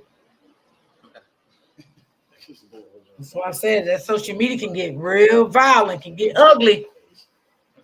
Yeah, we peaked, but if it's not super evident, there's a scene. So we're just gonna wait for. You said Moody's coming out. Yeah, well, I just talked to her on the phone when we were about to kick the door. She said she's on her way out. Okay. Do you want to let her know what we found and see if she wants anything specific from us in the meantime? Oh, thank you, sweetie. Yeah, I said I'll come back like 2 days a week. She is 100% 1018. A lot of people did, say they miss me. I miss them too. 28. And thank you for timing in, sweetie. Appreciate There doesn't you. appear to be a scene, but there's 3 strikes and like the 2 in the bathroom window, 1 in the bathroom wall, but I don't see anything else. Somebody laid her down in the bed and cranked the air conditioning. But she is. They moved her from the. Because I don't see a scene. Do you want us to tape outside? Do you mind? Yeah, we just gotta hold it. We're gonna pronounce and then we're gonna have to get homicide. Have we checked anything in? That's what the victim family is so sad. Yes, it is sad, Brittany. It really is. This happened. She thinks. Things can definitely get out of control. Just for the hell of it, that it's the surrounding area. Assuming you don't need the brace anymore, right? No, we do not. What do you guys need? She's more likely 1018. Blood from the head. So there's bullet strikes and windows here, so we're gonna take this. All right. That's about where we're at right now. I called Moody before I came out here and took a run. She said that a week ago, the victim was on Instagram and sent a picture of her inside of her apartment with a girl that she's no longer friends with. And a year ago, this girl had threatened the girl with a gun. She said there's a report about it or something like that. They said on the 20th, she did not. You see how she threatened her and came back and actually did it? The victim was supposed to come pick up her kid in Cleveland. Never showed up, which is not like her. And so they've been calling for 34Cs, and people have been out here to check. Yeah. This was stuffed in her door. No, it's weird. Yeah, it's like 62. So 28. That's yeah. Or a 3-bullet 47. In a different room. Okay. There's just a bullet holes in her bathroom when she's laying in bed. She's got it looks like she was shot through the face. Okay. Yeah, we peeked, but if it's not super evident, there's a scene. As you can see, the investigation begins almost right away. In this part of the recording, the first officer on the scene reports Jasmine's death. The girl that is no longer there probably didn't see it coming. Exactly, Brittany. She was shot through the head. Oh yeah, I mean she's been here for a while. She's already got her veins showing through her head and everything like that. Oh, sir, this is Officer Cato. We have a homicide out here in Wedgwood out of a missing case.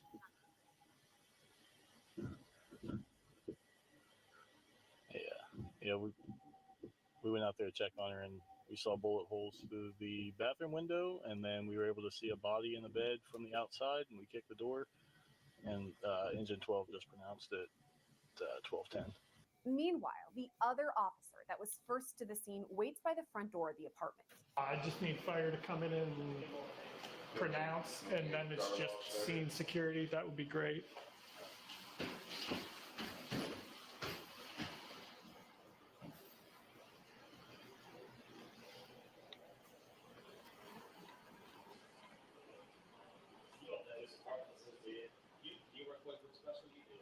No. Joe might know. She's got an eviction notice that was stuffed in her door. So I think this is her place. But she didn't pay rent in May. She's definitely dead, but I've not been authorized to pronounce by the city of Columbus. So As some first responders head into the apartment, others start to put up some crime scene tape.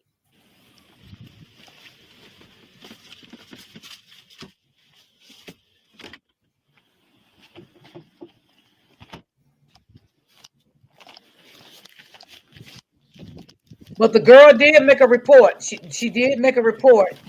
But I guess the girl waited for some time and came back. And she really did what she told the girl she was going to do.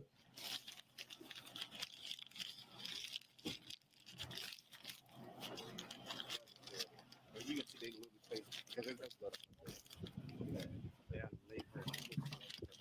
there blood anywhere else? Is it a vegan? They don't look vegan. They got kid toys and.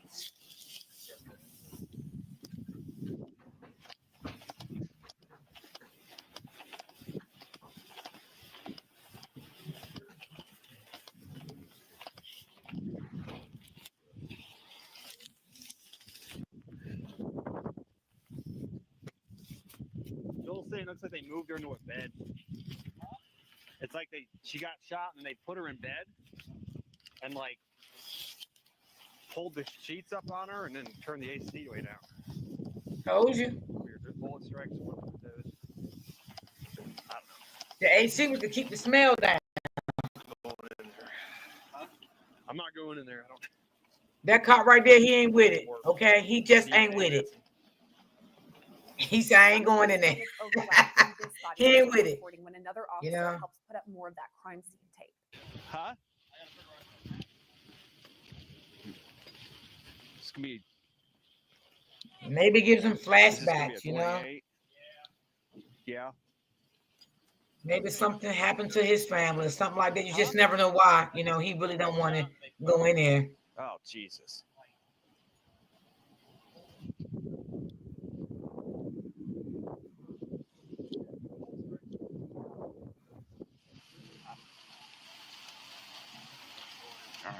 Huh? I'm not going in there. He said it again, "I'm not going in there." He's funny. Oh.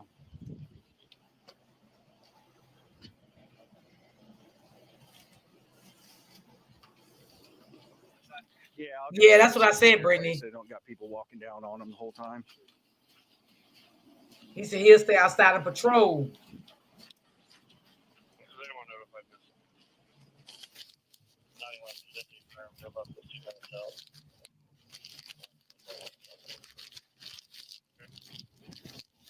Hey, Shay. Out front, officers try not to step in the grass that's close to the window, just to make sure to keep the scene as it was when they. Okay, Shay, baby. There's at least three. There's at least three. No, she's in a bed with like the covers pulled up on her. So they moved her into the bed. Told I you. didn't go in. I'm not putting any more footprints in there than need to be, but.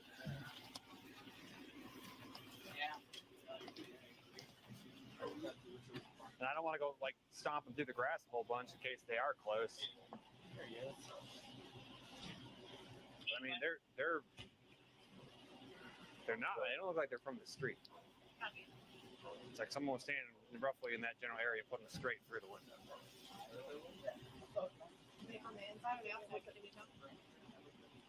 I would say from the outside because there's no glass.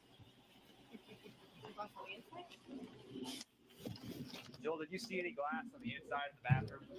no, but I didn't poke around too hard. Was there anything? It looked to me that they were out now. Oh, you think they were out?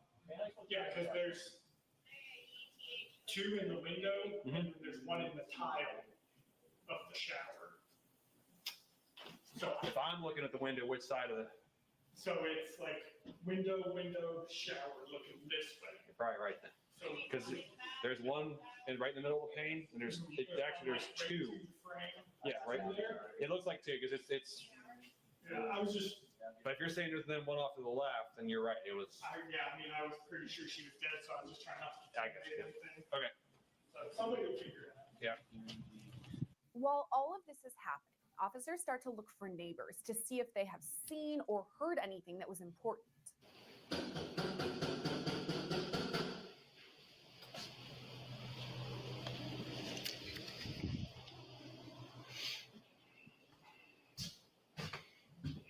I'm actually shocked none of them have come out yet.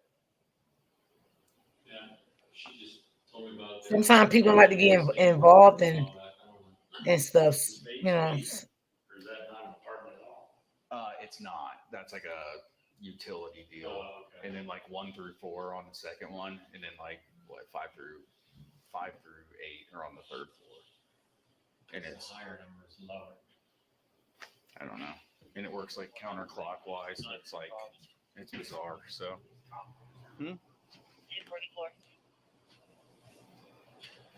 Yeah, these ones are definitely home. They've been in and out. The ones right above 9, I think that's them. They've been in and out all night, so they're definitely still up.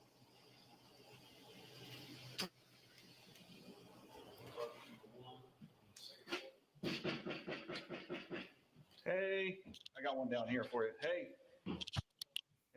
I'm Officer Brett Linger. I got a detective up here.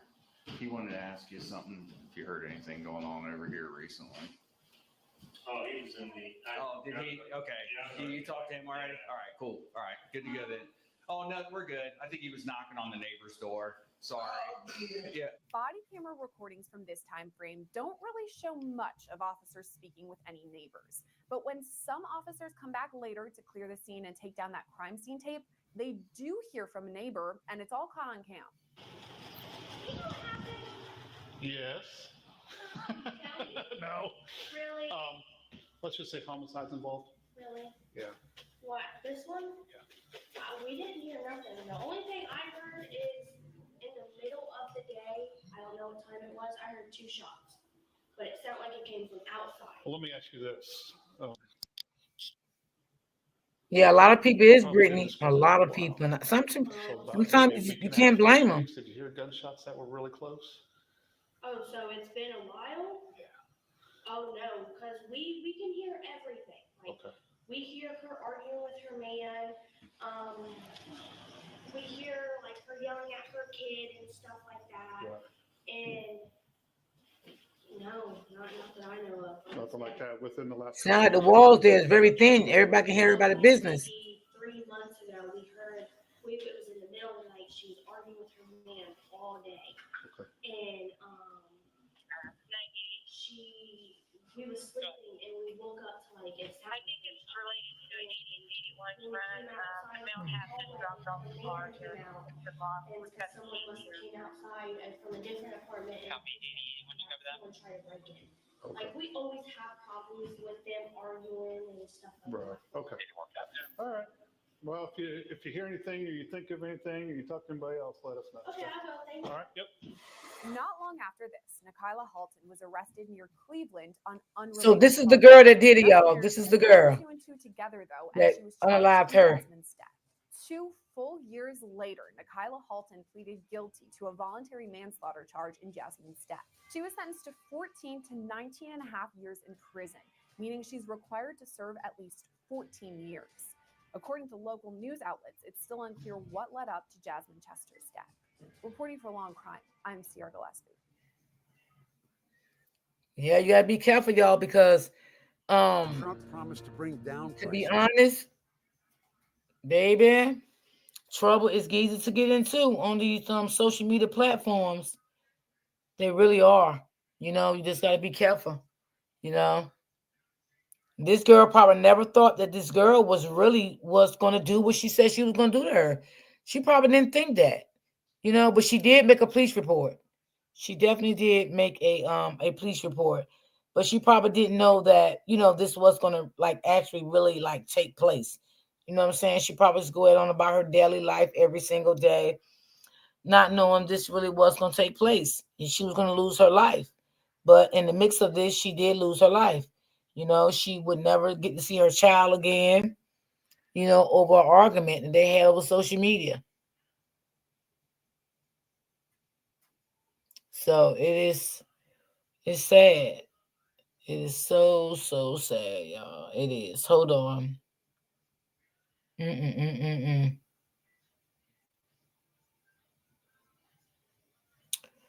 Okay, let's see what this one about. Let's see. It's just so many. Oof.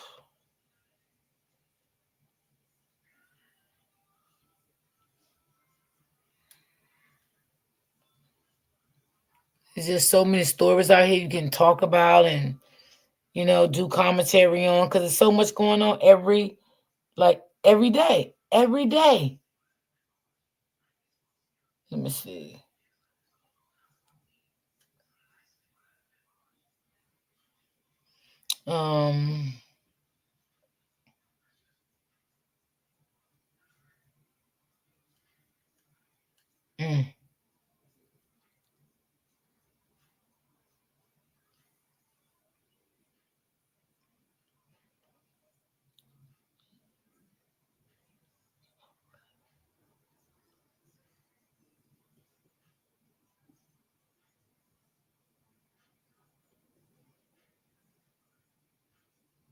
Okay, let me see. When I use my Bosch espresso machine, I feel like a Bosch. Let me know if y'all can hear this one.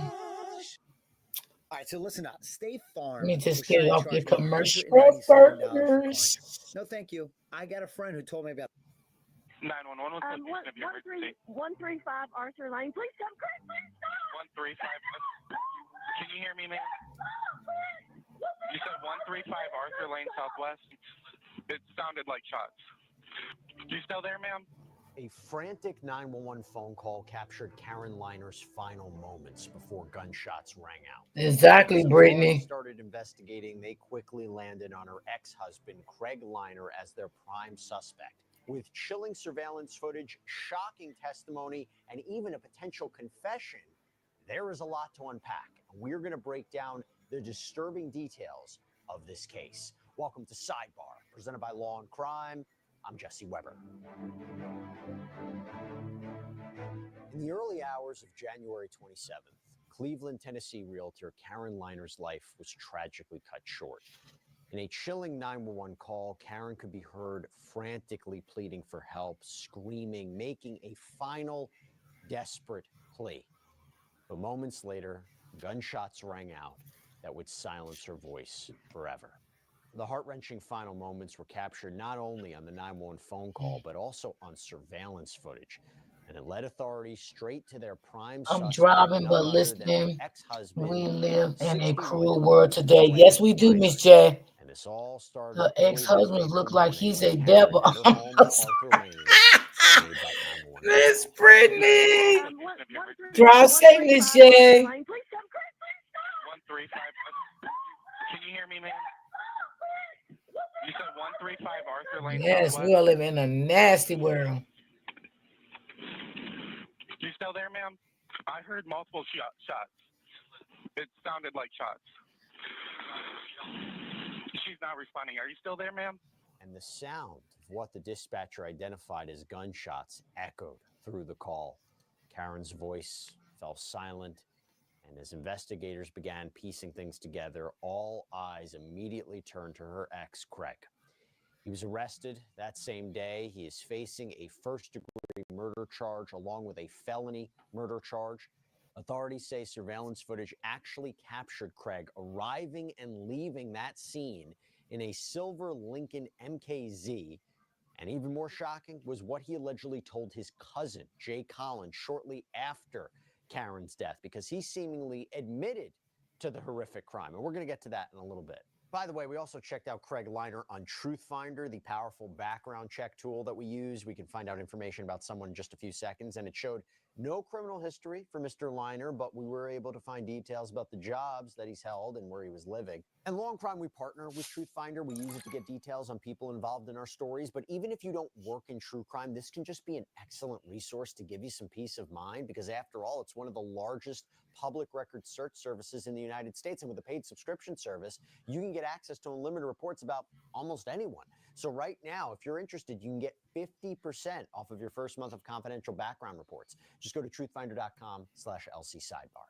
Now, although the full details of what drove Craig to allegedly kill his ex-wife, they remain unclear, there are certain key facts and details that have emerged that might give us a better picture. So according to his LinkedIn profile, Craig was apparently a clinical pharmacist at CHI Memorial Hospital in nearby Chattanooga for 10 years. But oh, wow. reporters later confirmed good career that he had been fired just a week before Karen's death. Court documents reveal that the couple had also been divorced since September, though they shared 2 children. So you have to imagine maybe the combination of his recent job loss and the strain from the divorce could have contributed to the tragic events that unfolded, although that's if you assume that he did in fact commit this crime. He is innocent until proven guilty. So there's a lot more that we have to get into. But before we do that, I want to bring on back here on Sidebar crime victims' rights attorney Elizabeth Parker to talk more about this. Elizabeth, thanks so much for coming back here on Sidebar. We appreciate it. Thanks for having me, Jesse. What are your thoughts on just hearing that 911 phone call? Because we don't usually get a call like that in a case like this, where, you know, you can actually hear, I mean, arguably hear her say, Craig, on the call. You hear her begging for her life, begging for him not to kill her. It's absolutely chilling and such a crucial piece of evidence. I mean, no one can hear that piece of evidence and not be emotionally affected by it and realize just the cold-hearted actions that he took that day. When you listen to Ancestry has this feature where you can colorize your these photos. people done lost their minds, y'all.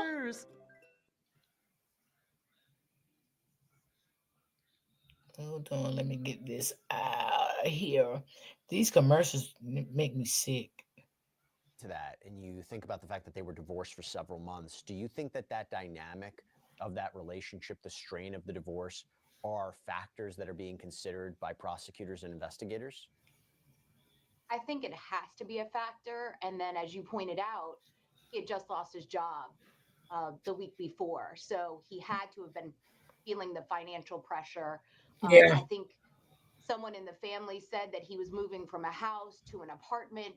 And you have to think that this factored into, you know, the divorce being so recent, so close in time, his ex-wife moving on with her life, with his kids in a different house, had to play a factor along with losing his job. Those are potential triggers. Do you see those in a lot of domestic violence cases? Absolutely. We always see this in domestic violence cases. Certainly when the victim moves forward and moves on with their life, the perpetrator never wants that to happen. And you always see them taking revenge. And then financial hardships constantly are a piece, financial piece, however it is. And you have 2 children, so you assume he's paying child support. You assume he's paying some sort of alimony. Maybe he lost a house. You know, we don't know the details of the divorce yet, but that all had to have played a factor here. And that moves me to what I want to talk about now. So there was this preliminary hearing and bond hearing that was held on February 21st, and we got a lot more details about this case. And essentially, by the way, for anybody who doesn't know, prosecutors have to present sufficient probable cause to move forward with the charges. And this hearing, again, revealed a lot more disturbing details about the case. So, for example, you have a detective from the Cleveland Police Department, Don Nation, who testified that surveillance video from neighbors' homes showed Karen screaming at Liner when he arrived at her residence, allegedly uninvited. And although we didn't see the footage, the detective testified that he could see Liner allegedly start shooting. Can you tell us what did the individual in the video do after Miss Liner's body falls to the driveway? Yeah, I was wondering that too. Wondered if she did get a restraining order. But sometimes you get a restraining order, Brittany. These men still don't care. From what I They still don't care. down, unsure what he was doing at that moment.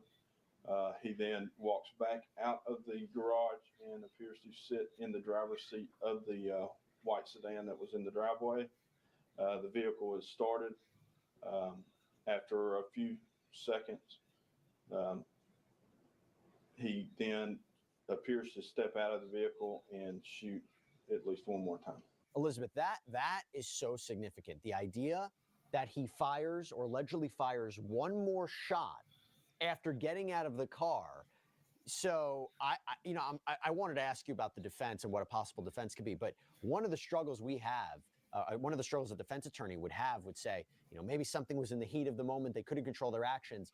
But if there was a pause in shooting, that defeats that claim, right? Absolutely.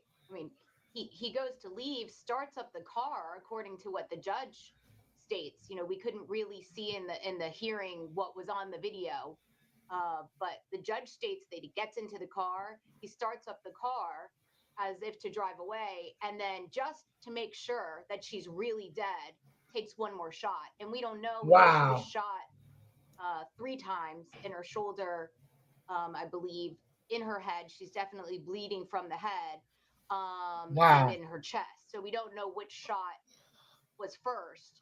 But we know. And just to be clear, can we definitively say that extra shot he took or allegedly took was at Karen? Did he shoot her, or was it a shot somewhere else? I couldn't confirm that. I don't think we can definitively say that. Okay. Maybe there'd be some expert down the road that can say the trajectory of the bullet and the angle of where it shot. Could that have been the fatal shot? We don't know at this point. Yeah. There are some experts out there that he sounded like he was bitter from the divorce. We know that he made sure. And then on top of it, he lost his job. Then on top of it, he was moving from a house to apartment. So he seems like he had a lot going on. He was a very angry man. I wanted to make it clear that this was a surprise attack, that she did not want him there, did not expect him there. Yes, they are, Miss J. They are a joke, absolutely. And then the defendant and a waste of time. scurries and ducks under the door so he can get into the garage, even though Karen is actively closing it. Because some people nowadays, they don't even, you know what I'm saying? They don't abide by the restraining orders no more. Lead the way. You got people out here not even scared of them no more like they used to be. All heard on Exhibit 1B, the 911 recording, her telling him to get out and that he couldn't be there, and screaming and fighting for her life. So the state would submit that there has been ample proof that Ms. Liner did not consent to that man coming into her garage. Now, I will say maybe the most chilling moment came during the testimony of Craig Liner's cousin, Jay Collins, who I mentioned before, because he recalled an apparent conversation he had with Liner just 15 minutes after the shooting. They said, well, it's over. I said, what are you doing? It's over. I said, what do you mean? I finished it, or I was in a state of shock at that point. I was like, what? Okay, Mr. Pond, so is it your testimony that he said something to the effect of it's over and something to the effect of I finished it? Something like that. Okay. Did you ever ask him what he was referring to, what he finished, or what was over? Yep, when he said, like I said, it's over. Or I was like, huh? Do you recall if at any point the defendant told you that he had taken care of my problem or taken care of a problem? That's the way I took it. Okay. And what did you take the problem to be? What was the problem that he took care of? What was finished? Well, I figured it was his ex-wife. And Collins also shockingly testified that Liner asked him to hide firearms at his home, including a .40 caliber pistol. So, Elizabeth, first of all, no hearsay issues here. He can just testify as to what his cousin told him. It's a statement made by the defendant that's admissible. You could tell in the hearing he's a little bit uncomfortable. He doesn't want to really be there. The state, I'm certain, subpoenaed him. He did reach out to law enforcement because he was concerned, but he's a little bit vague when he testifies. He says that Liner says, well, it's over. I finished it. I took care of the problem, things along those lines, but he couldn't be very specific about what Liner said, and he assumed, or he said, I think his testimony was, I figured he was talking about his ex, Karen. And Is that then a confession? Do you see it as a confession? I think you can twist it certainly into it being a confession. It's certainly an admission against interest. I think the defense can turn it and try to say, well, he never told you that he shot Karen. He never said, why he did it. He never told you where he came from. You assume that's what he was talking about. But listen, you have the video surveillance. We know he was there. It's circumstantial that we know now this is a confession. This is an admission from him. He even said the type of gun that he used. He said he used a 40, which we all know is a 40 caliber. Now, I haven't seen any ballistics reports to line that up to show that that is, in fact, the gun that he used, but I would assume that that's consistent. Why would somebody admit a crime like this to a family member? I mean, you've seen it, I'm sure, in your practice. I've seen it here on Law and Crime. Is it that they need to just, assuming he did this, right? Assuming he did this, is it that they just need to get it off their chest? They're trusting somebody? I mean, why? Who would admit a crime to somebody like this? It seemed unusual to me. Everybody talked about Craig Liner's emotional disposition at the time at the police station and his cousin right after the crime, that he was unemotional. He was unaffected. I think that may come into play here. I don't know if the defense is going to say that he'd had a break with reality and he didn't really know what he was doing and use some sort of mental defense. I'm not sure, given he lost his job. We don't know why he lost his job. He was a pharmacist. I mean, I think there's a lot of speculation out there about it, but it seemed to me he had already put this plan in place. He had already Right, talked to absolutely. his cousin about hiding these guns at his house. He'd already had the I car agree with that her. he used in the commission of the crime hidden at his cousin's house. So I think he trusted his cousin enough to think that he's not going to say anything and he's not going to go to the police on my behalf. That's what it seemed like here to me. I'm struggling with the defense, and I want to get into that. First, I use SketchUp as my primary design. I agree with her. I think this man had already had this planned out SketchUp Pro, because of what was going on in his life, and he knew he was going to do to his wife. I'll let everybody know. I that can at the agree with conclusion that. of this preliminary hearing, Judge Clay Collins decided that the case would be referred to a grand jury, that it would move forward. Craig Liner is going to remain in custody without bond. But, Elizabeth, I am struggling with the defense. First of all, insanity, right? I looked it up under Tennessee law. It's an affirmative defense to the prosecution that at the time of the commission of the acts constituting the offense, the defendant, as a result of a severe mental disease or defect, was unable to appreciate the nature or wrongfulness of the defendant's acts. My personal take, I don't think it applies here if he knows what he told his cousin and allegedly was trying to get him to hide weapons, and that, I don't know if that, I don't think it applies, but I was also wondering about voluntary manslaughter. Y'all, this gonna be which my my last understanding in video. Tennessee So if is anybody the want to intentional support or me in a knowing killing of another in a coffee, state of if you passion want to produced support, by you adequate can. I provocation would very that much is sufficient to lead a appreciate reasonable it. person to act in an irrational manner, but that doesn't justify going to somebody's house and killing them, right? I mean, even if you are consumed with emotion and anger, that's not enough. And especially if you're the one who started the altercation, I don't think that either of those apply, right? I agree with you. I think the mental health defense is a stretch. I did find it interesting that the defense filed a motion to recuse this particular judge very quickly and very early on in the case. Sometimes the strategy is the evidence is overwhelming, so let's just make sure we have our ducks in a row and make sure we have something to use on appeal. It's an interesting twist because Liner's defense raised concerns about potential bias due to the claims that the presiding judge, Judge Clay Collins, had ties to the victim, Karen Liner. So they filed a motion asking for Judge Collins to recuse himself or step down from the case. I want to actually play a portion of that argument. I know Your Honor told us on the conference call that you didn't have a personal relationship with Ms. Liner, and I totally believe that. There are connections, however, that make it personal for Your Honor. For instance, when you look at the, if I may approach. Exhibit 1 to this hearing is a print off from the Rotary Club of Cleveland's post about the very incident that Your Honor is tasked with making crucial decisions on. In that post, many mutual friends that Your Honor has on social media have shared the post and made comments, and some of those are attached to that. Whether Your Honor can be neutral and detached at all is not our issue. With those posts and those strong, real-life club and social media connections, I think puts Your Honor in a position to recuse. Now, Liner's attorney pointed to a social media post from the Rotary Club of Cleveland where members expressed sadness over Karen's death, and Judge Collins is a member of that group. But the judge clarified that he didn't personally know Karen Liner, denied the motion for recusal, ruled there was no conflict of interest. Elizabeth, is that just too simple? Should this have been assigned to a third-party judge to look at this? Do you think that there's some sort of connection here that the judge would have to recuse himself?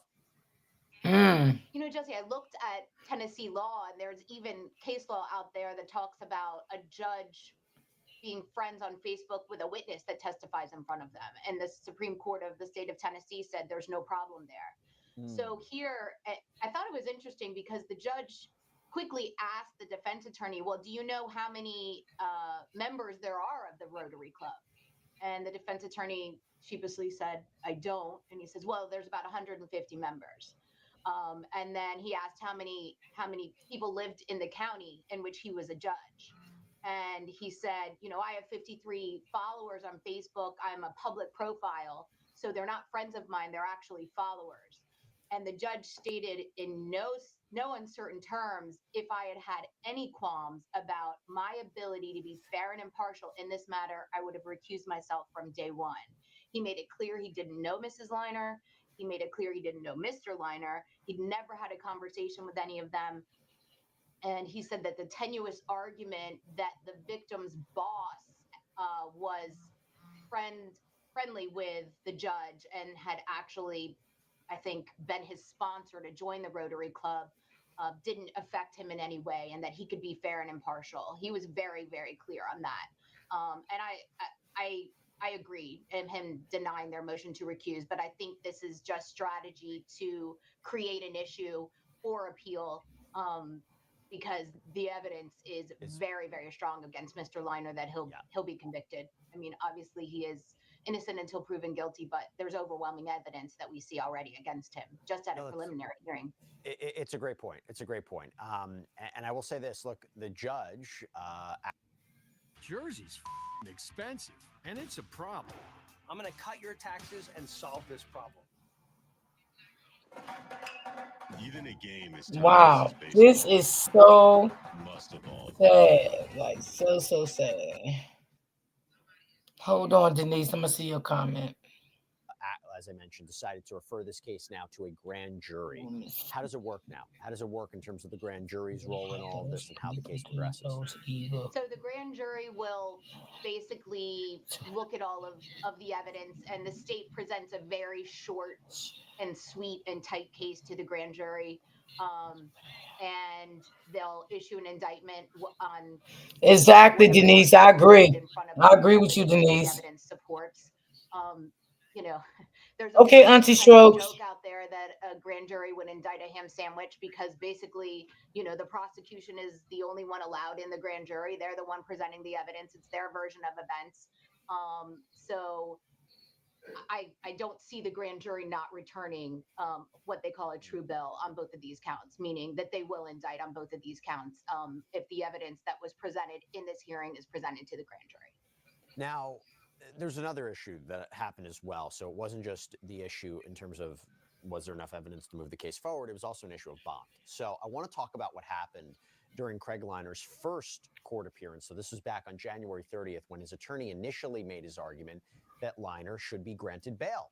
And he claimed that typically bail is provided in all different kinds of cases, including maybe a homicide case, even those involving first-degree murder, and that the prosecution hadn't sufficiently shown why Liner should be denied bond. Take a listen. It wouldn't be fair to the defendant, from our perspective, to deny bail or bond, waiting on hearing proof from the state. It's a bailable offense. You can grant bail, as Your Honor saw in homicide and first-degree homicide cases. We did an analysis of the last 10 years of Sessions Court cases, and that information is in our motion. There are bonds set anywhere from, I think, $20,000 or $50,000 up to $1 million. We'll take from your honor the chance that you revoke the bond or raise it after a hearing. But as he sits before your honor, he's entitled to bail, and that's our position. Because, just as your honor said, you haven't heard any proof. The defendant has the burden of proof on certain things. We just went through that with the recusal motion. The state has the burden of proof on other things. There's no aggravating factors been proved, your honor. In fact, no proof before your honor. Hey, boo. This is available. How are you? And we ask that your honor grant him bail. Now, again, this was before the official bond hearing, but prosecutors, they painted a much darker picture. They stressed that Liner is charged with a capital offense and that family members were expected to testify, which added weight to the argument that he should be held without bond until further proceedings, that it was too premature to prevent any sort of, maybe intimidation or witness tampering. I want to play you this because Liner could also face the death penalty if he's convicted. As far as being entitled to have a bond, that's just not the case with a capital offense. He could get a bond, but just as he could, No, he don't need nothing. The ability to decide that he should not get a bond because it's a capital case. So I don't think that factor is really in the defendant's favor. But speaking of rights, the victim's family has a right to be heard at the bond hearing. That is a right that is guaranteed in the Constitution as it applies to victims of crimes, and they have indicated, at least partially, that they are very much considering testifying via the request that we discussed during our phone call this past Friday. So the state's position would be that this defendant needs to be held without bond until we have a preliminary hearing and or a bond hearing, as the state has been ready to do that since January 28th. And in the end, the judge decided to deny Liner's bond. Elizabeth, what do you Yeah, think? it need to be denied. He don't need to be on the street. Why the judge came to this decision? Is this the right For decision what? in this kind of case? Well, when setting bail, or we call it bail in some states, or bond in Tennessee, the judge has to consider the defendant's criminal history, clearly the seriousness of the charge, and their ties to the community. The goal is to ensure the defendant appears in court without being overly punitive.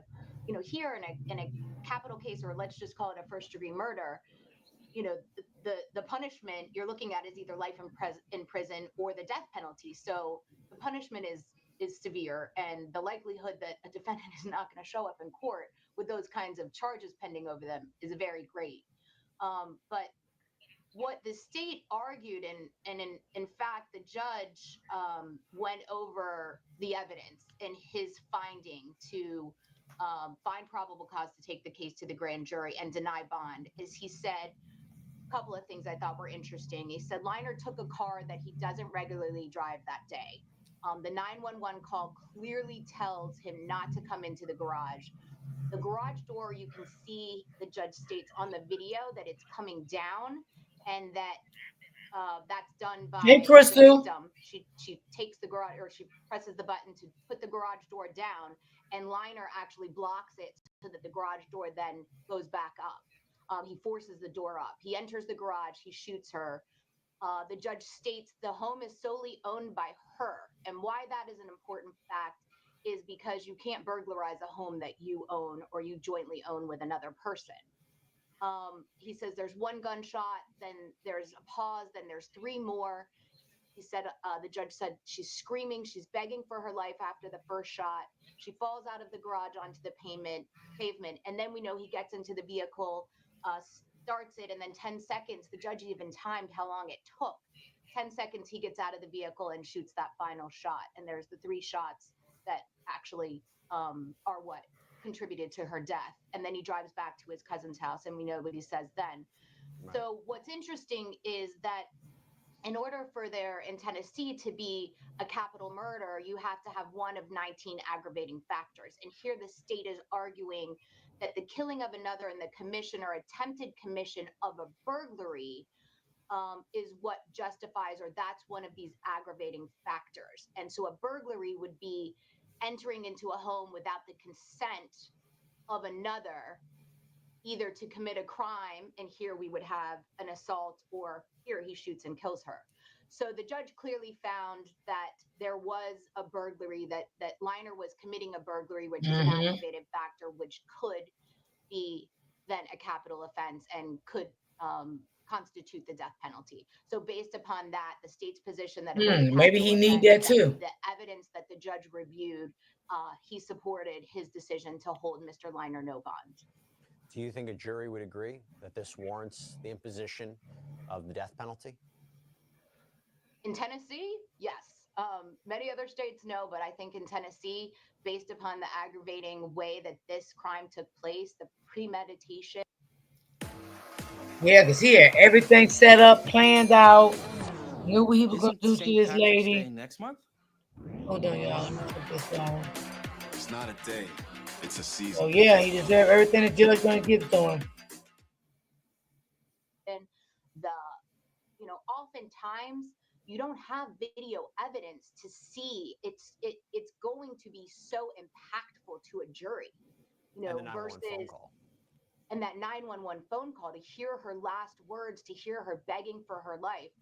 Oftentimes you have just a detective coming in saying this is the way the crime happened, and it's kind of unemotional.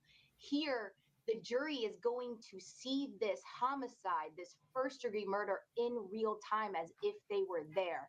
That's impactful. There's no way around this.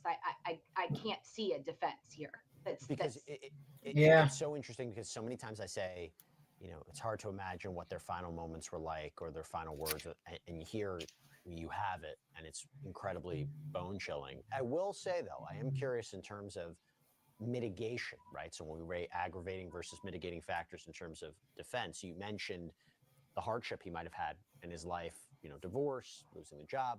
Here's something else to think about. So the Chattanoogan reports that in November of 2016, Craig Liner's parents, Max and Sue Liner, they were found dead inside of their Cleveland home for an apparent murder-suicide. They were both reportedly in their 80s. They reportedly had health problems, and the outlet said it was Craig who was the one who discovered their bodies. So, Elizabeth, while I don't know if that necessarily is going to play a role in the actual trial per se, I do wonder, a traumatic event like that, again, assuming he committed this crime, coupled with everything else we talked about, possible mitigation? Possible mitigation, absolutely. Oftentimes in these death penalty cases, you have more than one aggravating factor that warrants the death penalty. I can see that being a mitigating factor. Oftentimes you have psychologists, psychiatrists. They'll go back to, the early stages of a person's life, and this is what affected them and the trauma.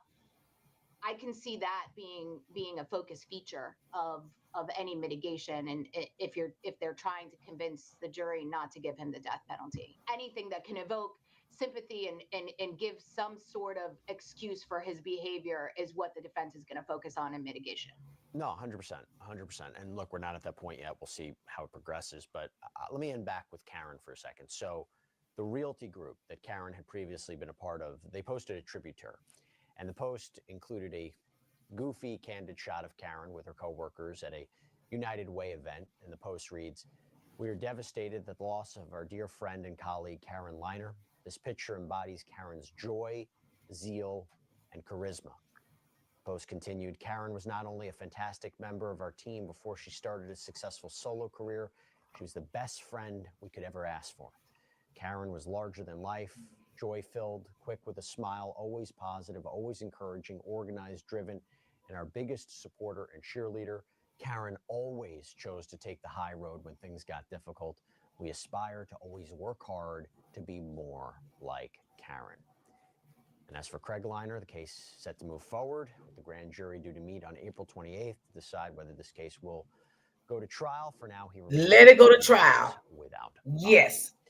Elizabeth, let thank it go you so to much trial. for coming on. Really appreciate you taking the time and just it needs to go to research trial. and analysis into this. This family needs justice for what he did. He All tore right, that that's family all we have apart for you right now here because on of his Sidebar. reckless Thank behavior. you so much for joining us. And as always, please subscribe and check us out on YouTube, Apple Podcasts, Spotify, wherever you should get your podcasts. I'm Jesse Weber. I'll speak to you next time. Yes, he needs to be crucified, baby. That's what I'm going to say about it. Yeah. Uh-huh. Yep. So, y'all, that was the ones for today. I appreciate everyone that came in. Tomorrow is Friday. I hope everyone is doing good, been doing good. I hope everyone have a great weekend. I don't know if I'll be live tomorrow. I'll see. I don't know because, I told y'all 2 days a week, especially for my loyalty people, they always tell me, D, come live. We miss you. And I miss y'all too. The ones that miss me and love me, I always going to say it. I'm going to keep saying it. I love you guys too, for always supporting me and hitting me up behind the scenes to see how I'm doing and stuff. I really appreciate that. I really, really do. So, I got some real ones out here that still cares about me. Okay, Crystal. Okay. All righty. So, just in case I do go live tomorrow, I'll look up some things tonight, and see what I, do for tomorrow. Thank you, Robin. Thank you. Appreciate you, Robin. And then if I go live tomorrow, then I won't be live Monday, Tuesday, or Wednesday. It'll probably be Thursday or Friday of next week. I'll switch my days up. You know what I'm saying? But I want y'all to have a blessed afternoon. And thank you for the coffees, for the 2 people that sent me coffees. Thank you. Thank you. Thank you. Thank you. I appreciate you guys. I'm going to send you a story too. Okay, baby. Yeah. Okay, send it to me. And you know what, Denise? I got to go back and find those other stories you sent me because those 2 stories, I really want to share both of those stories. And if you can send those to me too, again, Denise, I would appreciate it if you can find them. Because I definitely lost track of those and I watched those and those was really good stories. Yes, I would love to share those. Yes. Thank you so much for the stories, Denise. I really appreciate that.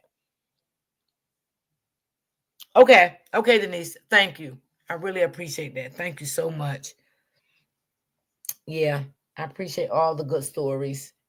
So some people may not like hearing them. Some people may like them. I just try to, share things, what's going on out here in the real world. Even if it happened 2 or 3 years ago, it's good to share stuff, So I like to bring stuff like that and then get people, in the chat. And I like the way Brittany always, asks questions and put her input. I like that. I like when people do that. Robin does the same thing. So, I like when people do that, no matter how old the story is, you never know. You can help someone else, because this is a cruel world we're living in today, and the one with the TikTok thing, I really wanted to share that, you know what I'm saying? Because that was a social media beef, and the girl lost her life, so I definitely wanted to share that one, but it's crazy out here, y'all. It is such crazy. It really is. Hey, Miss Crawford, how are you doing today? So I'm going to get up off of here, y'all. Look up my stories for tomorrow.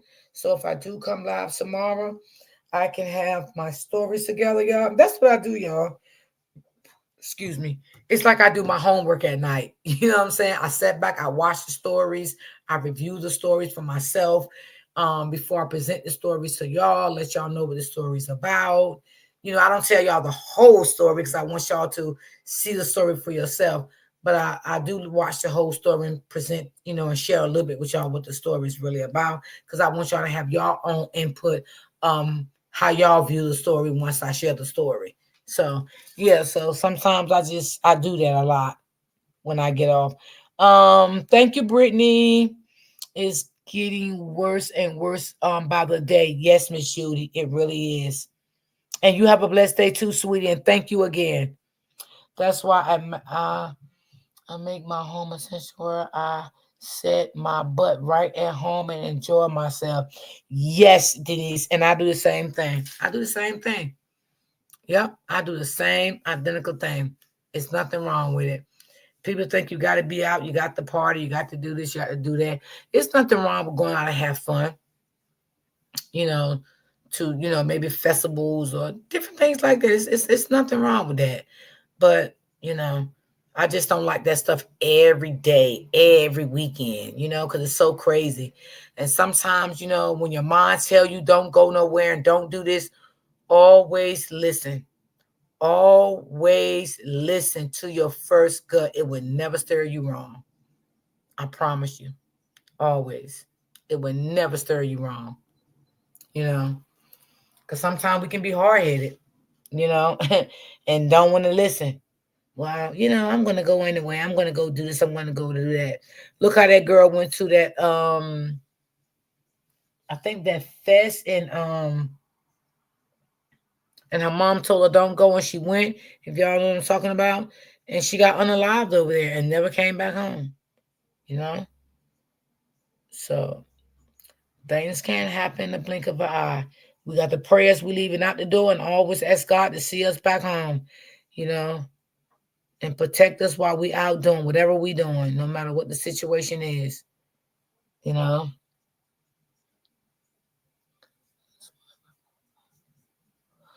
Oh, you got your neighbor bar is not too busy and we can see everything that's going on. Exactly, Miss Judy. Yep. You can get the same thing done in your house, honey. Same thing.